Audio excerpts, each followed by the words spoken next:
Bonjour. Alors, nous voilà réunis ce soir pour la troisième édition des mémoires et de la soirée Suro Mémoires nationaux.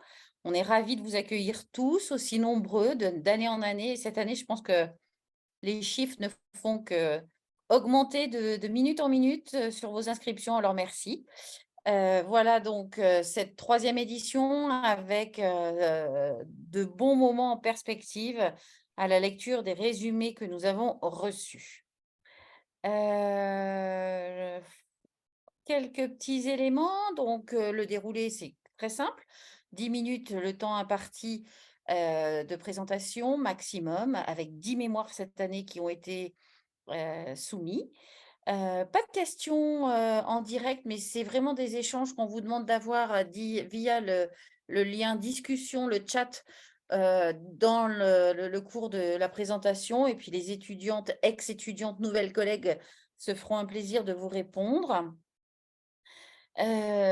Les directeurs et centres de formation n'apparaîtront pas sur les présentations. On respecte, l'élément neutre pour tous. Tout cela sera diffusé en fin d'intervention et également le vote que, vous allez réaliser avec le lien que vous avez dû recevoir à l'issue des 10 présentations.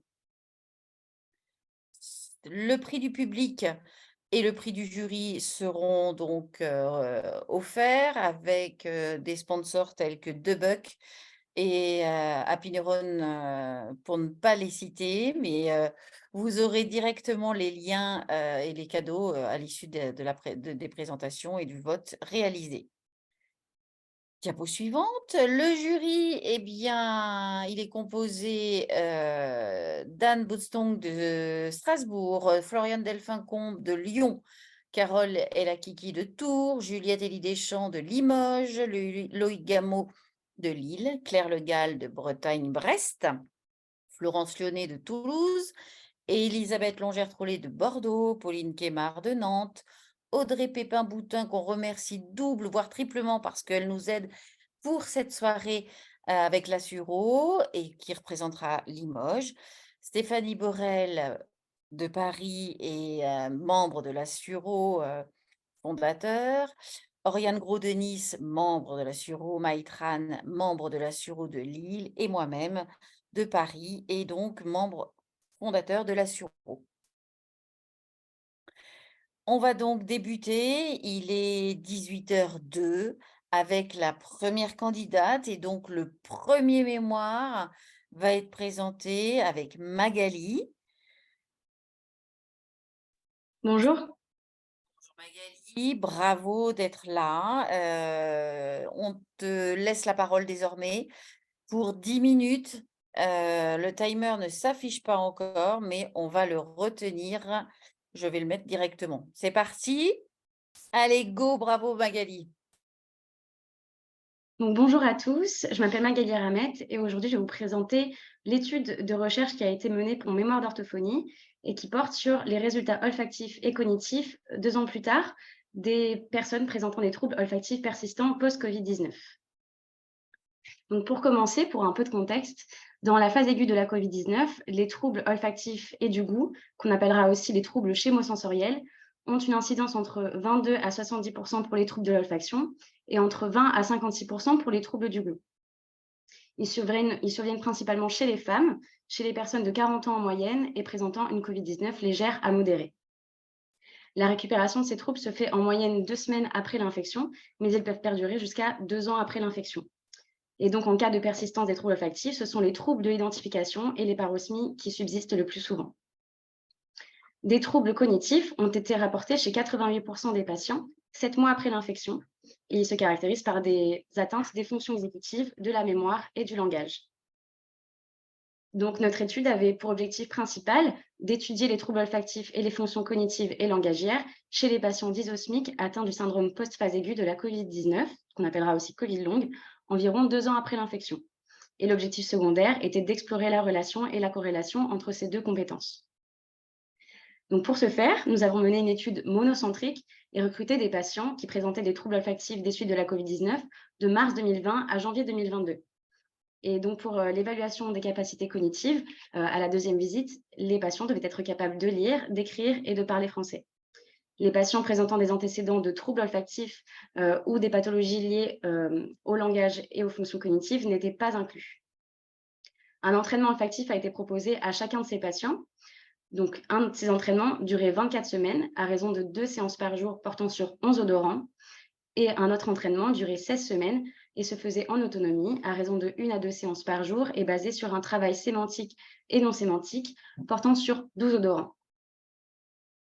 Pour évaluer la fonction olfactive, nous avons d'abord recueilli la plainte olfactive, donc c'est la dysosmie qualitative, et nous avons aussi recueilli la dysosmie quantitative, donc avec le sniffing stick test, qui est un test psychophysique validé et qui comprend une évaluation du seuil de détection, une évaluation de la discrimination des odeurs, de l'identification des odeurs, et donc tout ceci forme le score olfactif global que l'on appelle aussi TDI. Pour explorer l'ensemble des domaines cognitifs et langagiers, nous avons choisi 2 batteries de tests rapides. Donc, il s'agit du dépistage des troubles du langage chez les adultes et les personnes âgées, donc le DTLA, pour l'aspect langagier, avec des épreuves de répétition de mots, de non-mots, des compréhensions de phrases et de l'affluence verbale. Et nous avons aussi choisi le Mini Mental State Examination pour les fonctions cognitives. Nous avons revu les patients environ 25,7 mois après l'infection. Pardon, je suis désolée, j'ai plus la flèche, pardon, excusez-moi. Voilà. Donc, nous avons recruté 30 patients qui présentaient des troubles olfactifs des suites de la COVID-19, dont la moyenne d'âge était de 52,9 ans. Et donc, parmi ces 30 patients, 17 ont participé à l'entraînement de 16 semaines, donc avec ou sans approche sémantique, 6 à l'entraînement de 24 semaines, 2 ont participé aux 2 entraînements et 5 n'ont finalement suivi aucune séance d'entraînement. Donc, concernant la plainte olfactive, à la première visite, la majorité des patients se considéraient comme anosmiques, ce qui signifie qu'ils considéraient qu'ils avaient perdu la totalité de leur odorat. Tandis qu'à la deuxième visite et à la dernière visite, la majorité des patients se considéraient comme hyposmiques, ce qui correspond à une perte partielle de l'odorat. Donc 2 ans après l'infection et après l'entraînement olfactif, on remarque une légère augmentation du nombre de patients présentant des parosmies et une diminution des personnes qui présentent des troubles du goût. Pour la dysosmie quantitative, cette fois-ci, nos résultats ont montré une amélioration significative du score total moyen d'environ 5 points.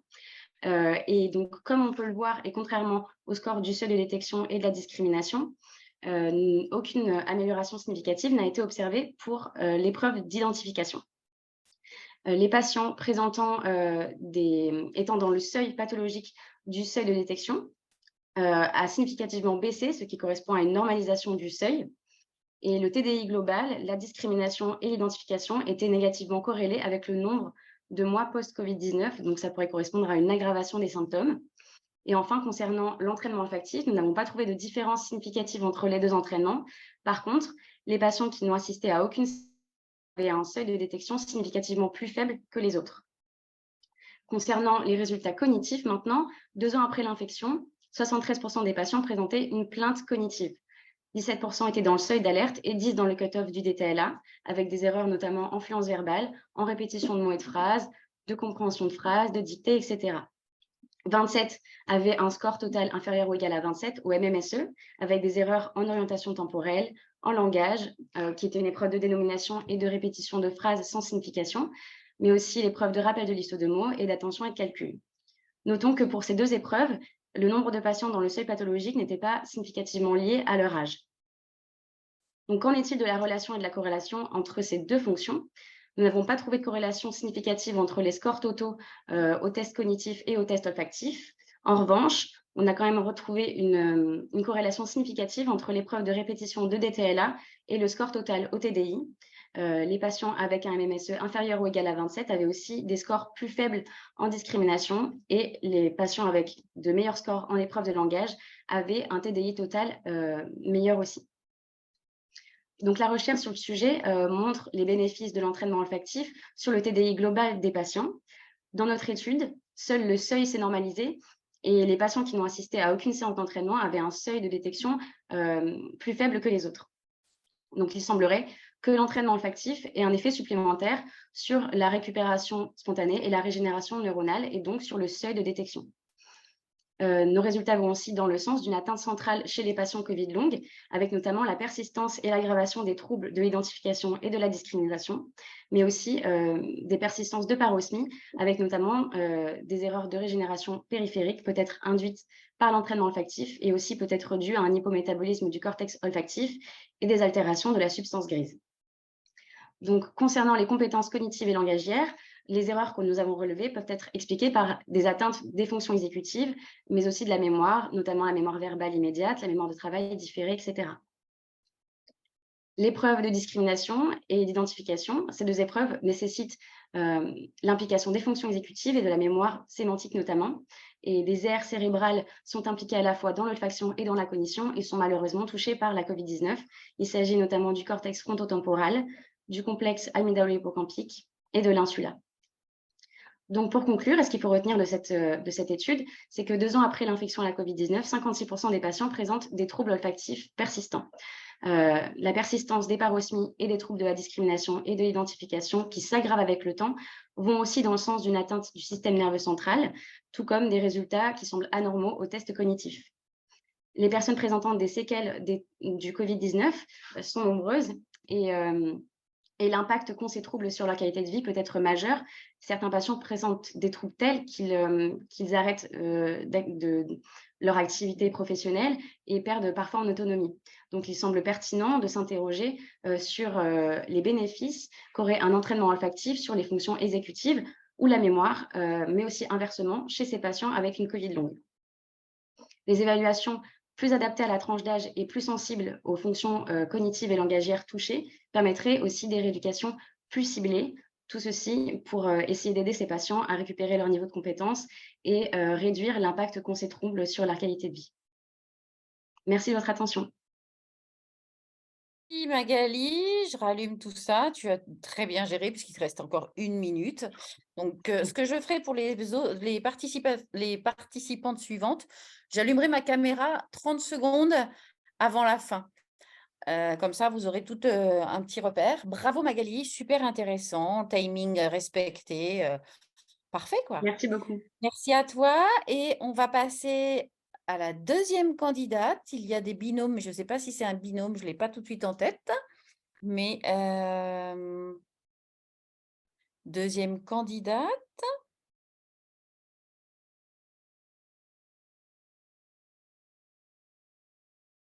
Le mémoire 1, c'était Magali Ramette. On va passer au mémoire numéro 2. Florence. Oui, c'est Marie. Oui, désolée, j'étais en mode spectateur et je n'arrivais plus à revenir.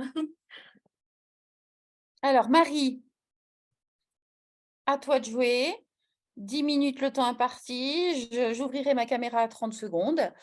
On te souhaite une bonne présentation. Florence, il y a Mathilde Weber qui me dit que l'inscription doit être validée et que le lien ne semble pas fonctionner. Si, je viens de lui renvoyer. Ah bah super, parfait. À toi, Marie. Marie, tu as le contrôle. Tu as le contrôle des diapos, c'est à toi. Alors, bonjour à tous, je vais vous présenter mon mémoire qui s'intitule « Évaluation de la cognition mathématique chez les enfants porteurs de troubles neurovisuels ». Dans le cadre de ce mémoire, nous avons réalisé une revue systématique de la littérature et nous avons créé un arbre décisionnel destiné aux orthophonistes afin de les aider à affiner le diagnostic de troubles des apprentissages en mathématiques en cas de troubles neurovisuels. Alors, un trouble neurovisuel, les troubles neurovisuels ou TNV sont des troubles de la fonction visuelle d'origine cérébrale qui ne sont pas liés à une atteinte ophtalmologique.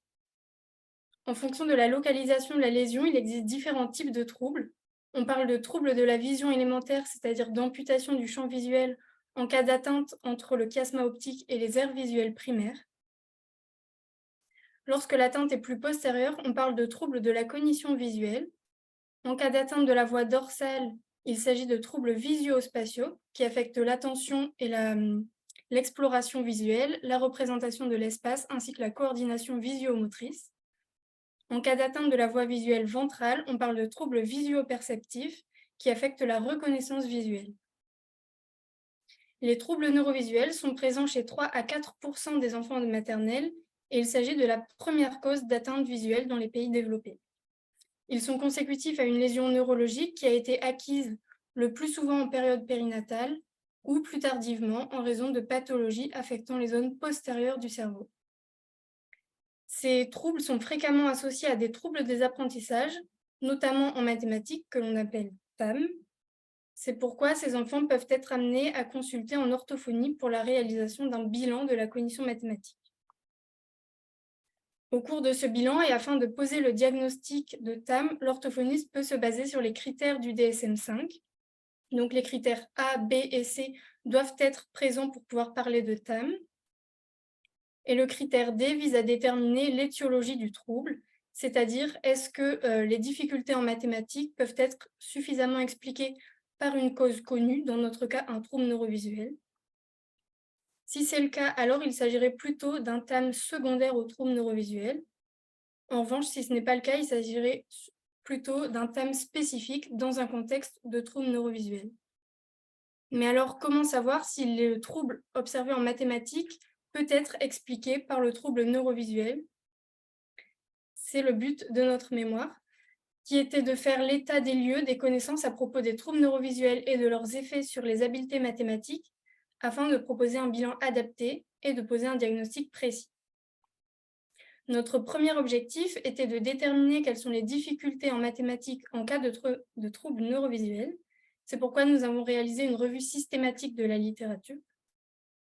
Notre second objectif était de mieux prendre en compte ces troubles neurovisuels lors de l'évaluation de la cognition mathématique. Nous avons donc créé un arbre décisionnel destiné aux orthophonistes. En ce qui concerne la méthode, nous avons réalisé une revue systématique de la littérature à partir des lignes directrices Prisma. Donc, tout d'abord, nous avons effectué une recherche bibliographique, puis nous avons sélectionné nos études à partir de critères d'inclusion et d'exclusion. Et enfin, nous avons extrait et analysé les données à partir d'une grille de lecture. Les résultats de la sélection peuvent être présentés sous la forme d'un diagramme de flux. Donc, nous sommes partis d'une sélection de 858 articles pour finalement en inclure 7. Ces 7 articles portaient sur des enfants répondant aux critères de troubles neurovisuels dans le cadre de différents syndromes. Ces enfants étaient scolarisés en milieu ordinaire ou spécialisé et leur QI verbal était dans la norme. En revanche, ils obtenaient des performances significativement inférieures dans les tâches visio-perceptives et ou visio-spatiales. Dans ces études, les habiletés mathématiques ont pu être évaluées dans 3 domaines, donc au niveau du sens du nombre, qui est la capacité à se représenter les quantités, mais également au niveau de l'arithmétique et de la résolution de problèmes verbaux. On va maintenant voir les résultats dans chacun des domaines. En ce qui concerne les conséquences des troubles neurovisuels sur le sens du nombre, certaines études ont proposé des tâches en modalité visio-spatiale, donc des tâches de comparaison de collection de points, d'estimation ou de subitizing, ou encore des tâches de placement sur une ligne numérique. À ces tâches, les enfants avec troubles neurovisuels obtenaient des performances significativement inférieures à celles des enfants tout venant. D'autres études ont proposé des tâches complémentaires en levant cette contrainte visio-spatiale et en proposant des tâches de comparaison de nombres symboliques, à l'oral ou à l'écrit, ou des tâches de comparaison de séquences visuelles ou sonores, c'est-à-dire de sons ou de points présentés les uns à la suite des autres. Lors de ces tâches, les enfants avec troubles neurovisuels obtenaient des performances similaires à celles des enfants tout venant. On observe donc une dissociation des performances en fonction de la modalité de la tâche d'évaluation, ce qui est en faveur de la préservation du sens du nombre chez les enfants porteurs de troubles neurovisuels. Les conséquences des troubles neurovisuels ont ensuite été évaluées en arithmétique. Les enfants avec troubles neurovisuels présentent un stock de faits arithmétiques simples, c'est-à-dire des calculs ancrés en mémoire verbale à long terme, identiques à ceux des enfants tout venant. D'autres études ont proposé des tâches de calcul plus complexes et ont permis de mettre en évidence des performances significativement inférieures pour les enfants porteurs de troubles neurovisuels. En revanche, les études ne détaillent pas le type de difficultés observées. On suppose qu'il s'agit de difficultés lors de la pose des opérations, puisque cela nécessite une bonne organisation spatiale notamment.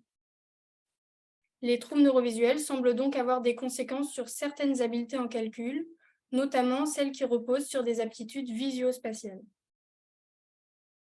Ensuite, les conséquences des troubles neurovisuels ont été évaluées en résolution de problèmes verbaux relatifs à la mesure, au temps et à l'argent. Lors de ces tâches, les enfants avec troubles neurovisuels présentaient des résultats significativement inférieurs à ceux des enfants tout venant.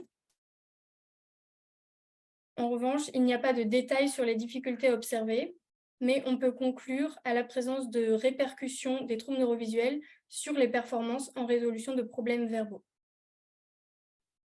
Donc, les enfants avec troubles neurovisuels semblent donc présenter des compétences préservées en ce qui concerne le sens du nombre et l'effet arithmétique. Leurs performances peuvent apparaître déficitaires dans les tâches de calcul complexes et de problèmes relatifs au temps, à l'argent et à la mesure. Les études nous ont permis de mettre en évidence une dissociation des performances en fonction de la modalité de la tâche, qu'elle soit visio-spatiale ou non visio-spatiale. Notre revue systématique permet de faire différents constats. Il existe peu de publications sur le sujet et les troubles neurovisuels restent méconnus. Dans les études, les difficultés en mathématiques sont peu détaillées et certaines habiletés mathématiques n'ont pas été évaluées, comme le dénombrement ou encore la numération. Cette étude ouvre des perspectives de recherche intéressantes. Il pourrait valoir le coup d'étudier davantage les troubles neurovisuels de l'enfant et d'explorer l'ensemble des habiletés en mathématiques. Notre objectif était de rendre ces résultats lisibles pour les orthophonistes en pratique clinique. C'est pourquoi nous avons réalisé un arbre décisionnel reprenant les différents critères du DSM-5 et reprenant également les résultats de notre revue systématique. Nous allons donc zoomer sur cette partie centrale. Donc, pour rappel, notre objectif était de déterminer si les difficultés en mathématiques pouvaient être suffisamment expliquées par la présence d'un trouble neurovisuel. On a pu voir qu'en cas de trouble neurovisuel, les tâches visio-spatiales apparaissent échouées.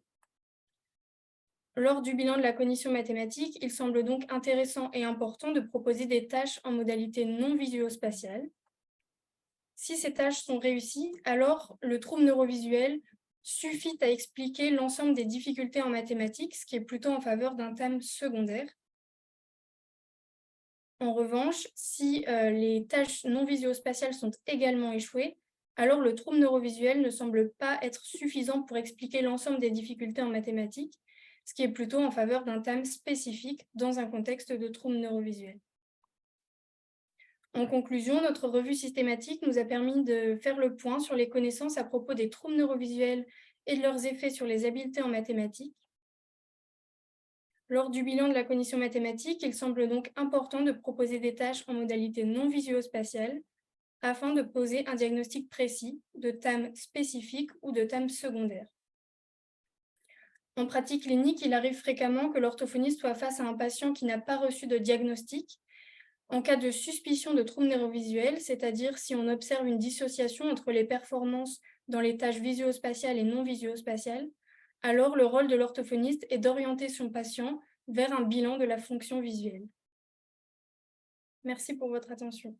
Merci Marie, c'était super intéressant, très clair, très didactique. Je te remercie de ce partage et de cette diffusion de connaissances. Si vous avez des questions, n'hésitez pas à les écrire dans le chat et au fur et à mesure, les candidats pourront y répondre, ce qui pourra alimenter les points des uns et des autres.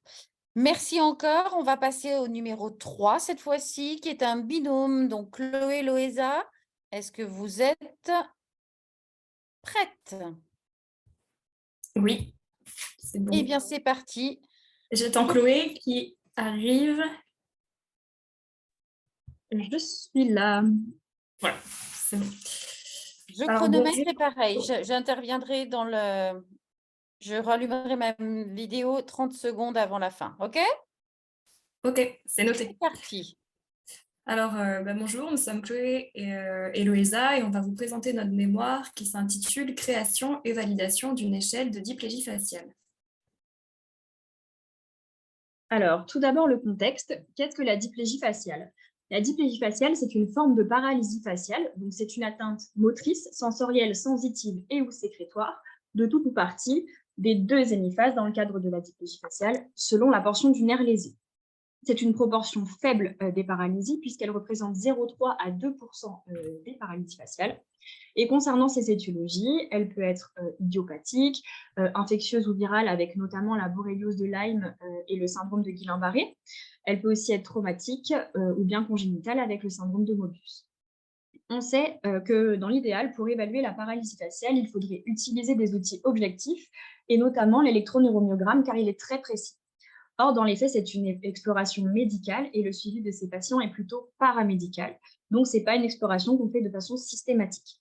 Ce qui garde une place prépondérante dans le diagnostic et le suivi de la paralysie faciale, c'est l'évaluation subjective. Or, il n'en existe pas de spécifique à la diplégie faciale, mais il serait nécessaire de bien l'évaluer puisqu'on sait qu'elle peut être révélatrice d'autres pathologies et qu'elle peut permettre de prévenir la survenue de complications graves. Et on pense notamment aux complications cardio-respiratoires dans le syndrome de Guillain-Barré. On avait donc une population de patients diplégiques, pas d'outils spécifiques, et donc il nous a été proposé de créer cet outil pour pallier le manque.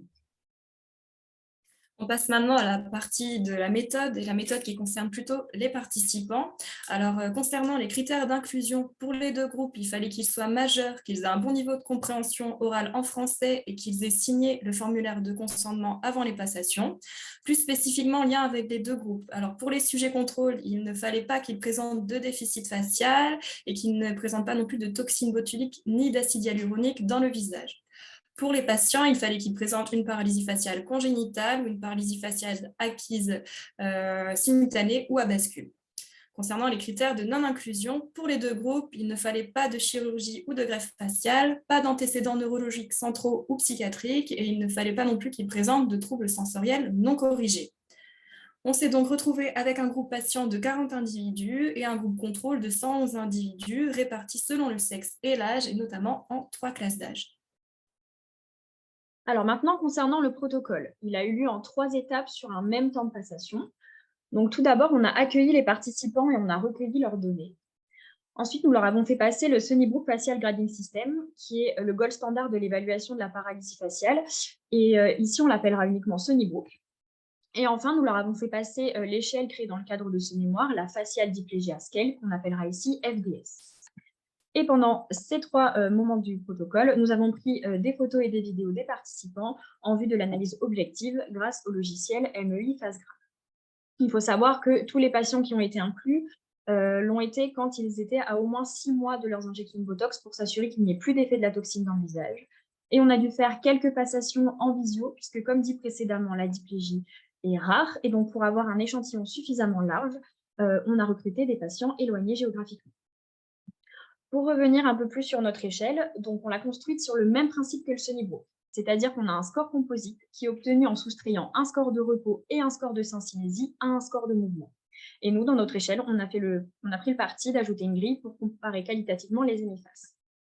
Donc, voici notre échelle, avec à gauche la partie repos où on observe la symétrie du visage sur 4 étages, la partie mouvement où on cote du coup 10 mouvements à droite et à gauche, et la partie syncinésie où on note la présence ou l'absence de syncinésie sur les 10 mouvements, encore une fois à droite et à gauche. Et ce qui est symbolisé ici par D et G pour droite et gauche, et les colonnes ici et ici, c'est l'ajout de la grille qualitative. Alors, on passe maintenant à la partie résultats et discussion, à savoir que tous les calculs qui ont été menés lors de cette étude ont été réalisés grâce au logiciel JUMP. Et on va commencer par parler de la validité de critères de l'outil. Alors, pour la validité de critères, on a cherché à voir s'il y avait association entre la FDS et le Sunnybrook, qui est le gold standard. On a donc mené des calculs de corrélation et de régression. Et on a trouvé des relations significatives pour tous les scores des patients entre FDS et Sunnybrook droit et FDS et Sunnybrook gauche. Et on a également trouvé des corrélations fortes avec des régressions positives entre FDS et Sunnybrook droit, comme vous pouvez le voir là, et FDS et Sunnybrook gauche, comme là. Et donc, cela atteste de la robustesse de notre échelle. Et donc, si on revient plus en détail sur le tableau qui est ici, donc on peut voir qu'il y a une colonne pour les résultats de la FDS et 2 colonnes pour les résultats du Sunnybrook. Et alors, on peut remarquer que pour la partie mouvement et les parties syncinésie, les résultats sont quasiment similaires. On a un écart plus important au niveau de la partie repos, mais cela peut être expliqué par le fait qu'on ait ajouté un item sur 5 points et que ici, on est dans le cadre de la diplégie, donc on a coté la phase dans son entièreté et non pas par hémiphase comme on a dû le faire avec le Sunnybrook. Et donc, cet écart au niveau de la partie repos, on le ressent un petit peu aussi au niveau de l'écart pour le score composite. Maintenant, concernant la validité de construit, on a cherché à savoir s'il y avait une adéquation entre les résultats qu'on avait obtenus avec la FDS et ce qu'on cherchait à mesurer. Donc, pour ce faire, on a utilisé le test T de Student, qui nous a permis de montrer que notre échelle permet de différencier significativement les contrôles des patients, comme on peut le voir sur ce graphique, avec l'écart entre les moyennes. On a donc obtenu des normes d'âge et de sexe qui ont placé 60% des patients sous le seuil pathologique. Alors, 60%, on peut se dire que ce n'est pas beaucoup, mais on avait beaucoup de patients inclus dans l'étude qui étaient cotés en grade 1 ou 2 à la classification de House and Brackman, ce qui réduit l'écart avec les contrôles, eux, tous cotés en grade 1. Et pourquoi est-ce qu'on avait autant de patients avec des grades peu sévères? C'est parce qu'on en a recruté qui avaient terminé leur suivi rééducatif dans le service et donc avaient jugé avoir une récupération satisfaisante. On peut également voir que notre score total évolue selon la sévérité attribuée à la classification de House and Brackman. En effet, plus les scores augmentent, plus les grades augmentent, plus le score diminue. Mais les résultats sont à prendre avec modération pour les grades 4 à 6 parce qu'ils n'étaient soit pas représentés, soit représentés par une unique hémiphase. On a donc une bonne validité de construit en intergroupe et en intragroupe. On passe maintenant à la partie spécificité et sensibilité de l'outil. Donc là, on a cherché à comparer les performances diagnostiques entre la classification de House and Brackman et la FDS. On a donc mené des calculs, on a fait des courbes ROC, à savoir que ce qui nous intéresse ici, c'est l'air sous la courbe. Et plus l'air sous la courbe se rapproche de 1, plus c'est intéressant pour nous et plus c'est significatif. Donc c'est plutôt la tendance qu'on retrouve et à droite et à gauche. Donc cela, ça atteste de la bonne spécificité et de la bonne sensibilité de la FDS. Cependant, comme l'a déjà évoqué Chloé, il y a des résultats à prendre avec modération, notamment pour les grades 4 et 6, car ils étaient sous-représentés dans notre population de patients. Maintenant, les fiabilités internes et externes. Donc, pour la fiabilité interne, on a cherché à voir si tous les items de la partie mouvement de notre échelle étaient pertinents. Et pour ce faire, on a calculé donc l'alpha de Cronbach de cette partie de l'échelle. Et on a trouvé un alpha à 0,929, ce qui atteste d'une bonne fiabilité interne pour la FDS. Et concernant la fiabilité externe, on a cherché à savoir si sa cotation était reproductible en interjuge. Et nous, on a trouvé que c'était le cas en aveugle, puisqu'on a de très bons alphas pour les 4 scores de l'échelle. Nous avons donc de bonnes fiabilités internes et externes pour la FDS. On passe maintenant aux biais et limites de l'étude. Alors, comme on l'a déjà évoqué, on a dû réaliser des passations en visio, ce n'est pas l'idéal. Il y avait une sous-représentation de grades sévères et pas d'inclusion de sujets mineurs. On s'est donc retrouvé avec des biais d'instrumentation et de sélection. Et il faudrait donc à l'avenir, dans de prochaines études, privilégier des passations exclusivement en présentiel si possible, l'inclusion de plus de grades sévères, donc voir les patients des phases plus aiguës de la pathologie et inclure des sujets mineurs. Et donc en conclusion, la FDS elle a été validée en français pour l'évaluation subjective de la diplégie faciale chez l'adulte. Elle est corrélée au Sunnybrook et elle permet de bien différencier les sujets sains des sujets pathologiques. Et elle démontre également une très bonne évaluation interjuge, ce qui en fait donc un outil viable pour une utilisation en pratique clinique. Et d'autres ouvertures, en plus de celles développées dans la diapositive précédente, il pourrait être intéressant d'explorer la sensibilité de l'échelle au changement au cours d'un suivi longitudinal de soins. Il pourrait être également pertinent de la valider en anglais. Et pour finir, il pourrait être également intéressant de mettre en place des questionnaires PROMS, parce qu'on sait que maintenant, ce sont des outils indispensables pour le suivi de maladies chroniques. Merci de votre attention. Merci. Merci Chloé et Loïsa pour votre exposé, la clarté également. On a une question redondante, je pense, pour plusieurs, qui est la suggestivité et la significativité. Est-ce que vous pourrez répondre dans le chat avec la référence, je pense, de la Coreille et de la significativité au-dessus et en dessous de 0,5. On parle de suggestivité en dessous de 0,5 et de significativité au-dessus. C'est ça? C'est ça. Vous mettez les références Oui, on l'envoie. et on appelle la 4e ou les 4e candidates. C'est donc Marie sur la voilà. confrontation des scores de mémoire épisodique à l'imagerie dans l'hydrocéphalie idiopathique. Marie, est-ce que tu es là? Oui, je suis là. Est-ce que vous m'entendez? On t'entend, on te voit, c'est parfait. Eh bien, comme toutes, tu as 10 minutes et je chronomètre au cas où. C'est parti? C'est parti. Allez, vas-y. Bonjour, je suis Marie Forest Daudelin et je vais vous présenter mon étude qui s'attachait à étudier les soubassements morphologiques des troubles de la mémoire épisodique dans l'hydrocéphalie, justement par la confrontation de scores en mémoire épisodique à l'imagerie dans l'hydrocéphalie idiopathique. Donc, voilà. Donc, tout d'abord, l'hydrocéphalie chronique de l'adulte idiopathique, qu'est-ce que c'est? C'est simplement une accumulation pathologique de liquide cérébrospinal au sein de la filière ventriculaire, sans obstacle et sans étiologie apparente. Donc, touchant 5,9% des plus de 80 ans, elle est considérée aujourd'hui comme une pathologie fréquente du sujet âgé. Et elle est connue pour sa triade symptomatique de Hakim et Adams, dont on connaît plutôt bien les troubles de la marche et les troubles des fonctions urinaires, mais un peu moins ses troubles cognitifs, et notamment mnésiques épisodiques, qui sont moins documentés. Cependant, les auteurs s'accordent à décrire un profil cognitif de type sous-cortico-frontal avec une prédominante exécutive. Historiquement reconnus comme neurochirurgicalement curables, plusieurs de ces symptômes sont améliorables par une intervention chirurgicale, notamment la pose d'une dérivation ventriculo-péritonéale le plus souvent. Mais cependant, l'hydrocéphalie connaît des diagnostics différentiels écopathologies nombreux, notamment ces pathologies de la mémoire, comme la maladie d'Alzheimer. Donc, on voit ici cet enjeu de santé publique majeur, qui est de bien diagnostiquer cette pathologie pour faire profiter à un maximum de personnes une amélioration chirurgicale. Et on imagine tout à fait le rôle absolument considérable qu'a l'imagerie dans ces démarches diagnostiques. Donc nous sommes attachés précisément à la mémoire épisodique, qui est la faculté de se souvenir d'événements personnellement vécus dans un contexte temporo-spatial d'acquisition.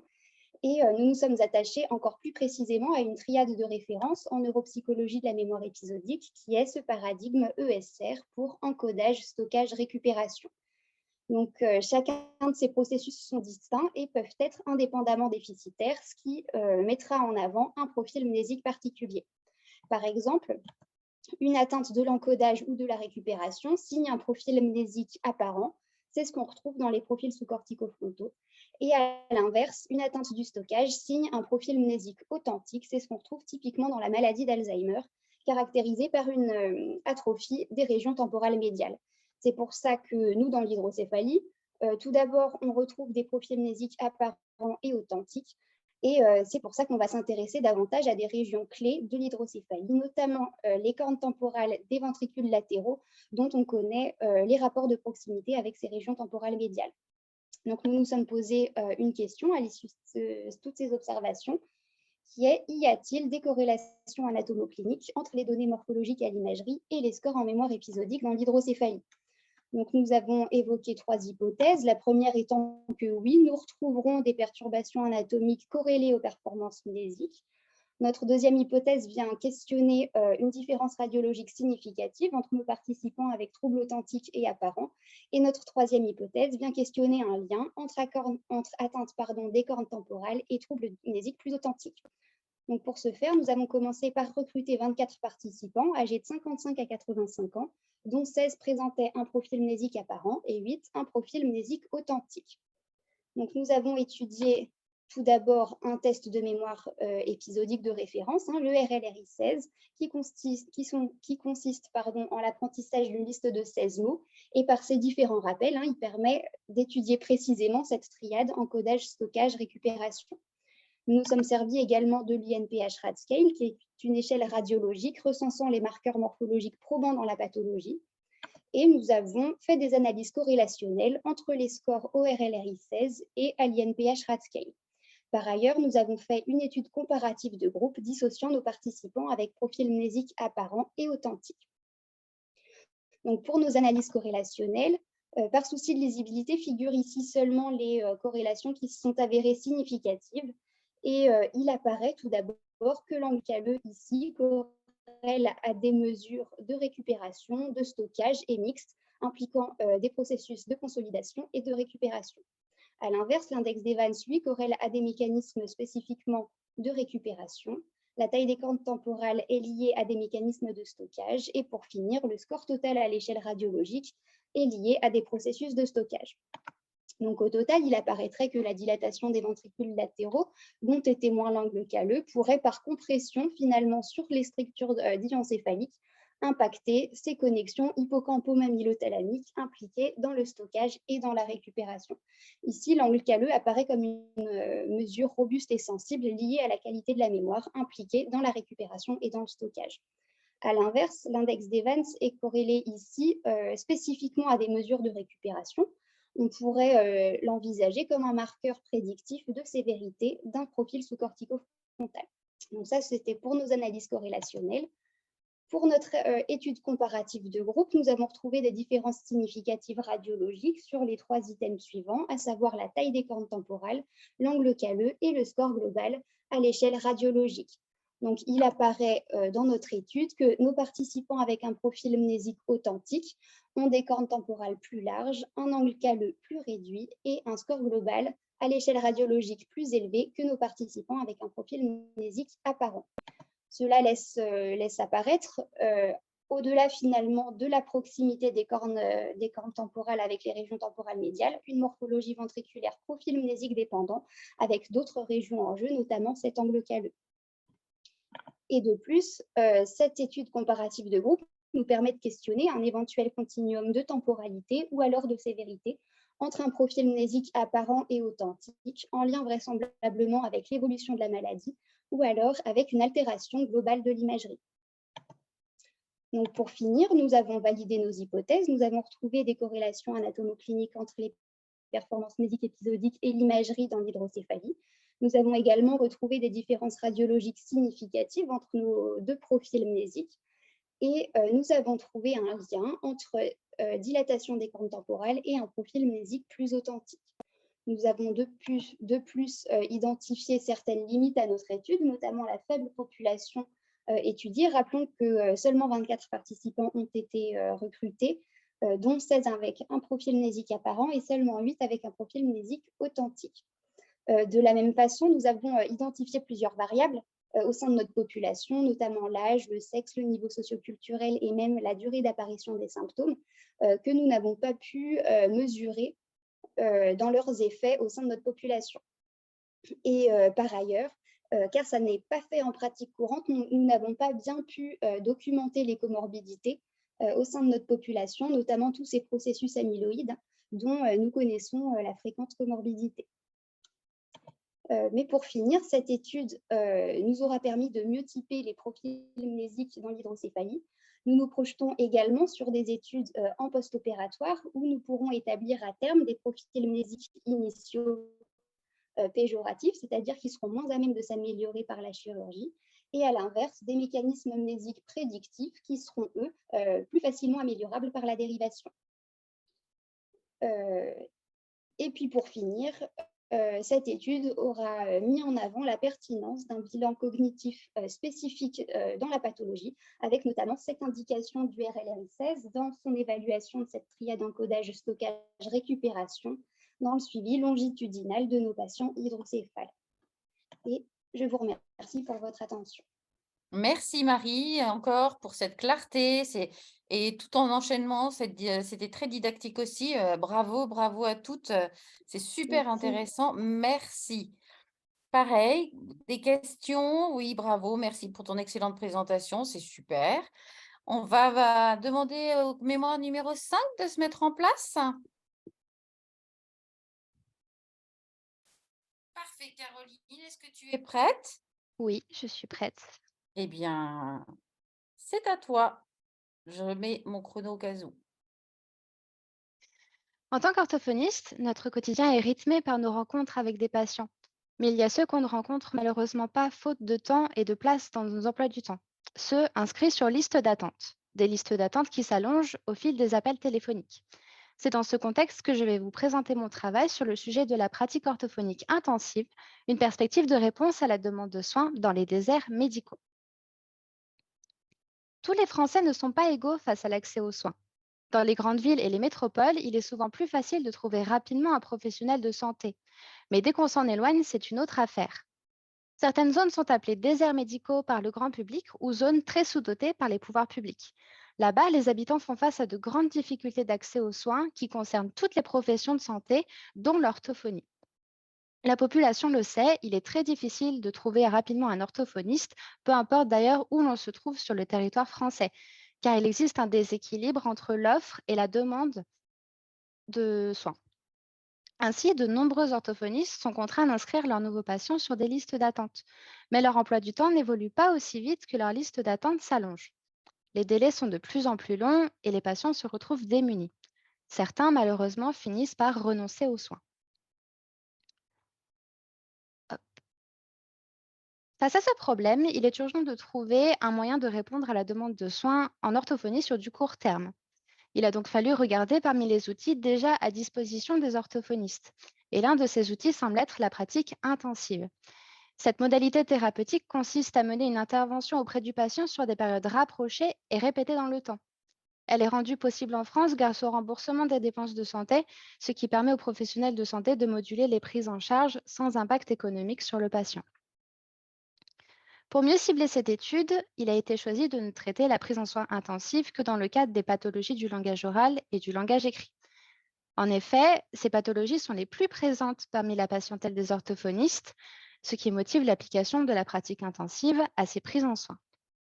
La littérature scientifique montre que pour ces deux domaines, une fréquence de prise en soins plus importante ou une approche spécifique ont tendance à être favorables en comparaison avec une fréquence moins importante. Une modalité de prise en soins intensive basée sur des protocoles ciblés et entrecoupés de pauses thérapeutiques entraînerait plus de bénéfices pour le patient qu'une prise en soins peu intensive sur plusieurs années. Aucune définition précise de la pratique intensive n'est officiellement admise. Cependant, la littérature et les recommandations de bonne pratique préconisent au moins 3 séances d'orthophonie par semaine, et c'est cette définition qui a été retenue pour cette étude. L'objectif de ce travail est de déterminer si la pratique intensive peut permettre de répondre à la demande de soins dans les déserts médicaux. De cette problématique découlent 3 hypothèses. Nous avons d'abord supposé que le lieu d'exercice et l'expérience clinique ont une influence sur la nature de la pratique des orthophonistes. Nous avons ensuite présumé qu'une rééducation intensive permet un renouvellement plus dynamique de la patientèle suivie pour les pathologies du langage oral et du langage écrit. Enfin, nous avons émis l'hypothèse que la modalité intensive de la prise en soins peut être proposée comme moyen pour répondre à la demande dans les déserts médicaux. Pour vérifier ces hypothèses, il a fallu faire un état des lieux de la diffusion de la pratique intensive sur le territoire français. Pour ce faire, une méthodologie mixte issue des sciences sociales a été mise en œuvre en utilisant un questionnaire et des entretiens. Un questionnaire a été diffusé auprès d'orthophonistes de toute la France et de tout profil et a recueilli 125 réponses. Le questionnaire a permis de dégager ces 4 profils de répondants. Cependant, l'inconvénient majeur de cet outil est qu'il ne permet de récolter que des réponses courtes et non argumentées. Et pour approfondir ces réponses, 2 participants parmi chacun des 4 profils ont été ensuite sélectionnés pour des entretiens semi-dirigés. Voici les éléments qui ressortent de ces recueils de données. Tout d'abord, la pratique intensive représente un tiers de l'exercice des orthophonistes car 36% des répondants l'utilisent. Elle n'est pas plus pratiquée dans les déserts médicaux qu'ailleurs car il n'existe pas de différence significative au niveau de la demande de soins en orthophonie entre les différentes zones d'exercice. En revanche, elle est davantage pratiquée par les orthophonistes qui ont moins de 10 ans d'expérience clinique. D'après les réponses au questionnaire, la durée moyenne d'une prise en soins pour les pathologies du langage oral et du langage écrit est d'environ 2 ans. Les résultats quantitatifs font apparaître un gain de 6 mois sur la durée de rééducation en langage oral en modalité intensive. Cette tendance n'est pas statistiquement retrouvée en langage écrit. Cependant, les entretiens permettent d'apporter des éléments en faveur d'une durée de rééducation plus courte.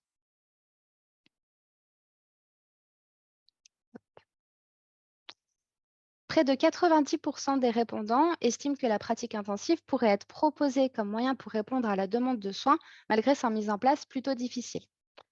D'après les répondants, la pratique intensive entraînerait une progression plus rapide du patient, un meilleur investissement et une meilleure motivation du patient et permettrait de désengorger les listes d'attente. D'autres moyens reposent dans l'accompagnement parental, un plus grand nombre d'orthophonistes sur le territoire, bien que ce ne soit pas une solution sur le court terme, l'éducation thérapeutique ainsi qu'une meilleure offre de transport sanitaire. La prise en soin de groupe n'est pas considérée comme pouvant remplir cette fonction, de même que la téléorthophonie. Ces affirmations ne s'appliquent pas spécifiquement aux déserts médicaux, car les résultats ont montré que les tensions autour de l'accès aux soins sont présentes sur tout le territoire. L'objectif de ce travail a été de déterminer si la pratique intensive pouvait permettre de répondre à la demande dans les déserts médicaux. Tout d'abord, il n'existe pas d'influence du lieu d'exercice sur le choix de la pratique intensive, car une même problématique d'accès aux soins est présente partout. En revanche, il y a une influence de l'expérience des orthophonistes, puisque celles en début de carrière ont plus tendance à avoir une pratique intensive. Plus d'un tiers des orthophonistes la pratiquent, bien que la définition de la pratique intensive ne fait pas encore consensus à ce jour. Ensuite, la pratique intensive permet des rééducations plus courtes en langage oral d'après les résultats du questionnaire et en langage écrit d'après les réponses aux entretiens. Ces résultats sont à mettre en relation avec la faiblesse statistique de l'échantillon. Cependant, ils vont dans le sens de la littérature scientifique. Enfin, la pratique intensive, bien que difficile à mettre en place, permet de dynamiser le renouvellement de patientèle et ainsi de prendre en soin plus de patients. L'aspect autour des déserts médicaux n'a pas été retenu car il n'y a pas de différence entre les zones d'exercice, mais la pratique intensive peut être proposée comme moyen pour répondre à la demande de soins orthophoniques en général. L'absence de définition consensuelle est une des principales limites de cette étude. En effet, déterminer la fréquence à partir de laquelle on parle de pratique intensive permettra un meilleur échantillonnage et ainsi d'obtenir des résultats avec une meilleure validité statistique. La notion de pratique intensive et courte n'a pas été abordée et pourtant elle apparaît dans les réponses aux entretiens. Une fréquence de pratique intensive mieux définie permettrait aussi de pouvoir objectiver la notion de pratique courte. Les zones identifiées comme des déserts médicaux ont récemment été réévaluées à travers un nouveau zonage. Il serait intéressant de déterminer si ce changement aura une influence sur l'accès aux soins dans les différentes zones. Enfin, les orthophonistes manquent de temps pour prendre en soin de nouveaux patients. Objectiver un phénomène de suradressage visible à travers la saturation des listes d'attente pourrait permettre de créer des outils pour orienter en orthophonie les patients qui en ont réellement besoin. Pour conclure, la pratique intensive est en adéquation avec les recommandations de bonne pratique. Bien qu'elle soit difficile à mettre en place, plus d'un tiers des répondants l'utilisent. De plus, d'autres moyens sont possibles si le nombre de séances ne peut pas être augmenté, notamment à travers l'inclusion de l'entourage du patient dans la prise en soin pour permettre la reprise des exercices au quotidien. La modalité intensive permet d'atteindre plus rapidement les objectifs, de proposer plus de pauses thérapeutiques et ainsi de combler le créneau vacant avec un nouveau patient. Le renouvellement plus dynamique permet aussi de reprendre un ancien patient plus facilement grâce à un emploi du temps moins figé. Et il permet également de désengorger les listes d'attente. Ainsi, l'orthophonie, déjà riche par l'étendue de son champ d'expertise, pourrait s'enrichir davantage par de nouvelles pratiques à l'image de la pratique intensive. Et je vous remercie pour votre attention. Merci Caroline, c'était là encore très clair et je pense que tout le monde apprécie. Tu as des questions dans le chat, Caroline. Merci d'y répondre. Pareil, Marie, tu as eu des questions. Est-ce que vous pouvez y répondre? Ce serait sympa pour les différentes personnes qui assistent et qui ont besoin un petit peu d'affiner leur questionnement. On accueille désormais Lucie, qui est donc le mémoire présenté en 6e position. Si tu es prête, Lucie, c'est à toi. Je suis prête. Donc, je vais vous présenter mon mémoire intitulé « Intérêt d'une intervention de soutien langagier basée sur la narration et menée par l'enseignante auprès d'enfants de grande section maternelle avec difficultés langagières ». Tout d'abord, donc, la narration, donc, c'est le récit d'un événement imaginaire ou réel. On peut la décomposer en termes de macrostructure, qui est la structure organisationnelle du récit, et de microstructure, qui est la complexité grammaticale. C'est une compétence qui permet la valorisation sociale dans les échanges entre pairs et avec l'entourage, et qui est prédictive entre 3 et 6 ans des capacités langagières entre 8 et 12 ans. Cependant, il existe différents profils présentant des difficultés narratives, notamment chez les enfants présentant un trouble développemental du langage, chez les enfants issus de milieux socio-économiques défavorisés, ainsi que chez les enfants en situation de bilinguisme. Ces difficultés se représentent sur la macro et la microstructure qui sont diminuées. Le langage des internes est également diminué et ceci a un impact sur leurs relations sociales. Heureusement, il existe des interventions en narration ayant prouvé leur efficacité auprès de ces différents profils, avec un dosage faible, de façon individuelle ou collective, et peu importe l'agent d'intervention. Selon la littérature, une intervention efficace en narration utilise des récits de façon répétée, un enseignement explicite de la macrostructure, un support visuel pour illustrer les concepts abstraits, de nombreuses histoires et une participation active avec un feedback correctif immédiat pour les enfants. Afin de proposer une intervention au plus grand nombre, nous avons cherché dans notre mémoire à proposer une intervention de niveau 2. Donc, c'est un programme éducatif destiné aux enfants dont le niveau de langage est juste en dessous des attentes à cet âge-là. Et c'est une intervention qui peut être proposée par les orthophonistes et par les enseignants. Or, il n'y a pas d'intervention narrative en milieu scolaire en France aujourd'hui. Donc, l'intérêt de notre mémoire est d'évaluer l'efficacité d'une intervention en direct de niveau 2, basée sur la narration et menée par l'enseignante en classe de grande section maternelle, auprès d'enfants en difficulté de langage oral. Pour ce faire, nous avons émis 3 hypothèses. La première est que la formation proposée à l'enseignante permet la mise en place fidèle de l'intervention en direct. La deuxième est que notre intervention permet aux enfants du groupe expérimental de progresser en habileté narrative. Et la troisième, qui est que les enfants en difficulté de langage obtiennent des résultats équivalents au reste de la classe à la suite de l'intervention dans les habiletés narratives. Pour réaliser notre étude, nous avons recruté une enseignante de grande section maternelle, ainsi que 22 enfants tout venant issus de sa classe. Parmi ces enfants, 5 ont été inclus dans le groupe expérimental recevant l'intervention. Nous avons d'abord formé l'enseignante à cette intervention, puis évalué individuellement chaque enfant de la classe. Ensuite, nous avons proposé donc l'intervention en direct menée par l'enseignante. Et enfin, nous avons réévalué l'ensemble de la classe dans les habiletés narratives à l'issue de l'intervention. Concernant la formation à l'enseignante, nous avons présenté les intérêts théoriques de l'intervention et le protocole au travers d'un support visuel et d'un support écrit reprenant donc le diaporama et le protocole de l'intervention. Cette formation a duré 1 heure et a eu lieu au sein de la classe. Puis nous avons rappelé le protocole 1 semaine avant l'intervention et ensuite nous avons proposé un feedback suite à l'observation de la 2e et de la 6e séance. Concernant l'inclusion des enfants, nous avons choisi les enfants du groupe expérimental à partir d'épreuves de langage oral issues de batteries utilisées fréquemment en orthophonie. Et nous avons inclus les enfants obtenant à chaque épreuve de langage des scores inférieurs au percentile 25 de l'ensemble de la classe. Concernant l'intervention, elle reprend l'intervention proposée par Adjadj et collaborateurs, qui a été conçue sur les principes de la littérature, dont le but est d'améliorer le nombre d'éléments macrostructurels dans une activité de récit. Elle est composée de 3 histoires séquentielles et d'icônes correspondant à la macrostructure, et elle a été d'une durée de 6 séances de 45 minutes. Concernant le pré- et post-test, également repris de l'étude de Adjadj et collaborateurs, elle est constituée d'une activité de récit entraîné, d'une activité de récit non entraîné, une activité de génération de récits et une activité de dénomination rapide automatisée en tâche contrôle. Nous avons accordé des points selon les éléments de macrostructure et de microstructure présents dans les récits des enfants. Enfin, concernant l'analyse des données, nous avons analysé les données de fidélité d'implémentation à partir d'une grille d'observation de l'intervention et de l'analyse des éléments de dosage. Concernant l'hypothèse 2, nous avons proposé un test de Wilcoxon pour comparer les pré-tests et post-tests du groupe expérimental. Et pour l'hypothèse 3, nous avons utilisé le test de Mann-Whitney pour échantillon indépendant pour comparer les pré-tests et post-tests des 2 groupes. Nous avons effectué les analyses statistiques à partir du logiciel Jamovi. Passons aux résultats. Donc, concernant l'hypothèse 1, qui était que la formation permet une mise en place fidèle de l'intervention indirecte, on peut constater que les séances 5 et 6 ont permis une fidélité de contenu satisfaisante, mais en moyenne, les séances n'ont pas obtenu ce niveau de fidélité attendu. Concernant le dosage, les séances ont duré en moyenne 28 minutes contre 45 minutes souhaitées. Elles ont été d'une fréquence de 0,7 séances par semaine et 4 sur les 5 enfants étaient présents à toutes les séances. Ainsi, nous pouvons noter que l'enseignement explicite et la modélisation ont été correctement réalisés par l'enseignante, mais les temps de récit en groupe ont été malheureusement remplacés par des temps de questions-réponses.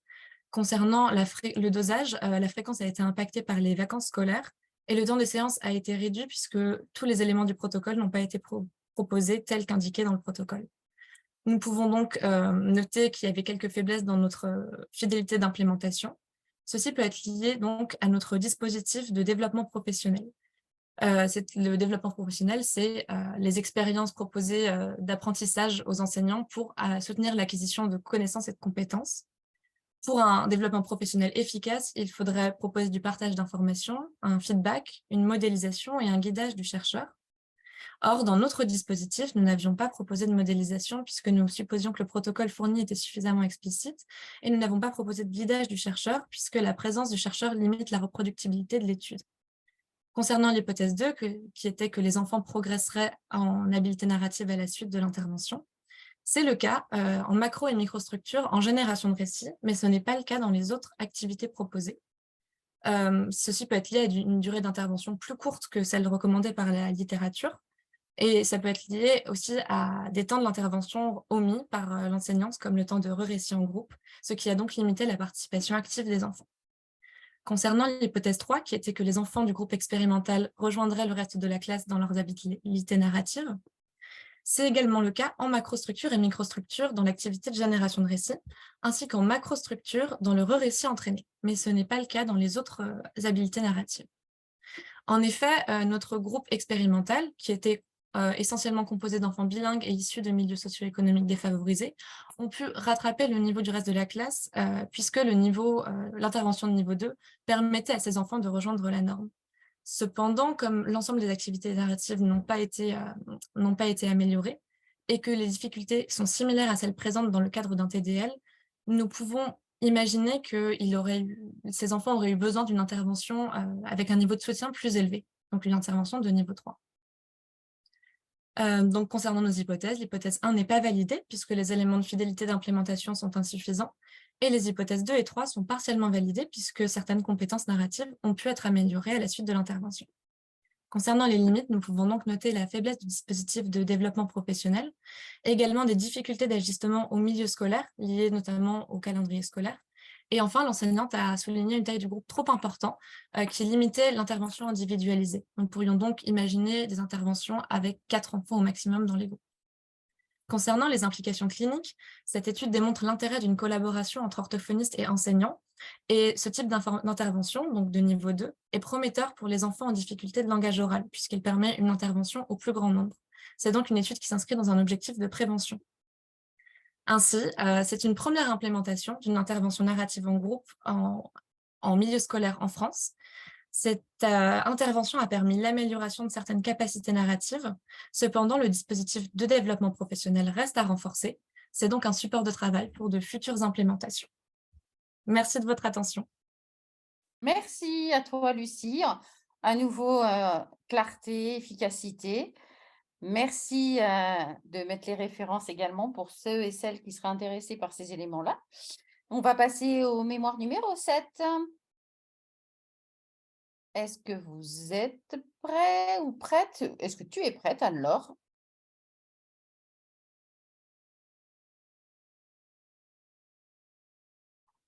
Est-ce que vous m'entendez? C'est parfait, on te voit. Tu es prête? Je suis prête. Eh bien, c'est à toi. Alors, quant à moi, je vais revenir sur les travaux qui nous ont conduit à la création de la grille OCAPRO, qui est un outil pluridisciplinaire d'observation de l'oralité en unité de soins intensifs de néonatologie. Ce mémoire tient son origine dans un constat que j'avais pu faire en stage et qui s'est confirmé par notre analyse de la littérature. Ce constat, c'est que le concept de l'oralité ne fait pas consensus, notamment en ce qui concerne les nouveau-nés et les jeunes nourrissons. Si on interroge les professionnels sur le sujet, et notamment sur leur vision du trouble de l'oralité, les opinions varient en fonction de la profession, de la formation, de l'expérience, et ce sont souvent les difficultés alimentaires qui viennent au premier plan. Cette vision parcellaire peut s'expliquer de diverses manières. Tout d'abord, parce que les difficultés d'alimentation précoce sont en effet fréquentes et qu'elles touchent entre 25 et 50% des nourrissons en population ordinaire. Et puis, dans les classifications internationales, ce sont aussi ces difficultés et c'est ce versant de l'oralité qui est principalement mis en avant. Enfin, il n'existe pas, à notre connaissance et après nos recherches, de cadre d'observation globale de l'oralité des nouveau-nés et jeunes nourrissons, par opposition à ce qui peut exister dans le cadre des soins de développement. Or, nous avons la conviction que l'oralité est un sujet bien plus vaste et que, comme le dit notamment le professeur Véronique Abadi, ce concept recouvre l'ensemble des fonctions dévolues à la bouche. Elle inclut donc des compétences aussi variées que la respiration, la nutrition, la communication ou même l'exploration du monde. Ces fonctions sont liées, elles le sont dès leur apparition dans le milieu intra-utérin et elles le demeureront tout au long du développement.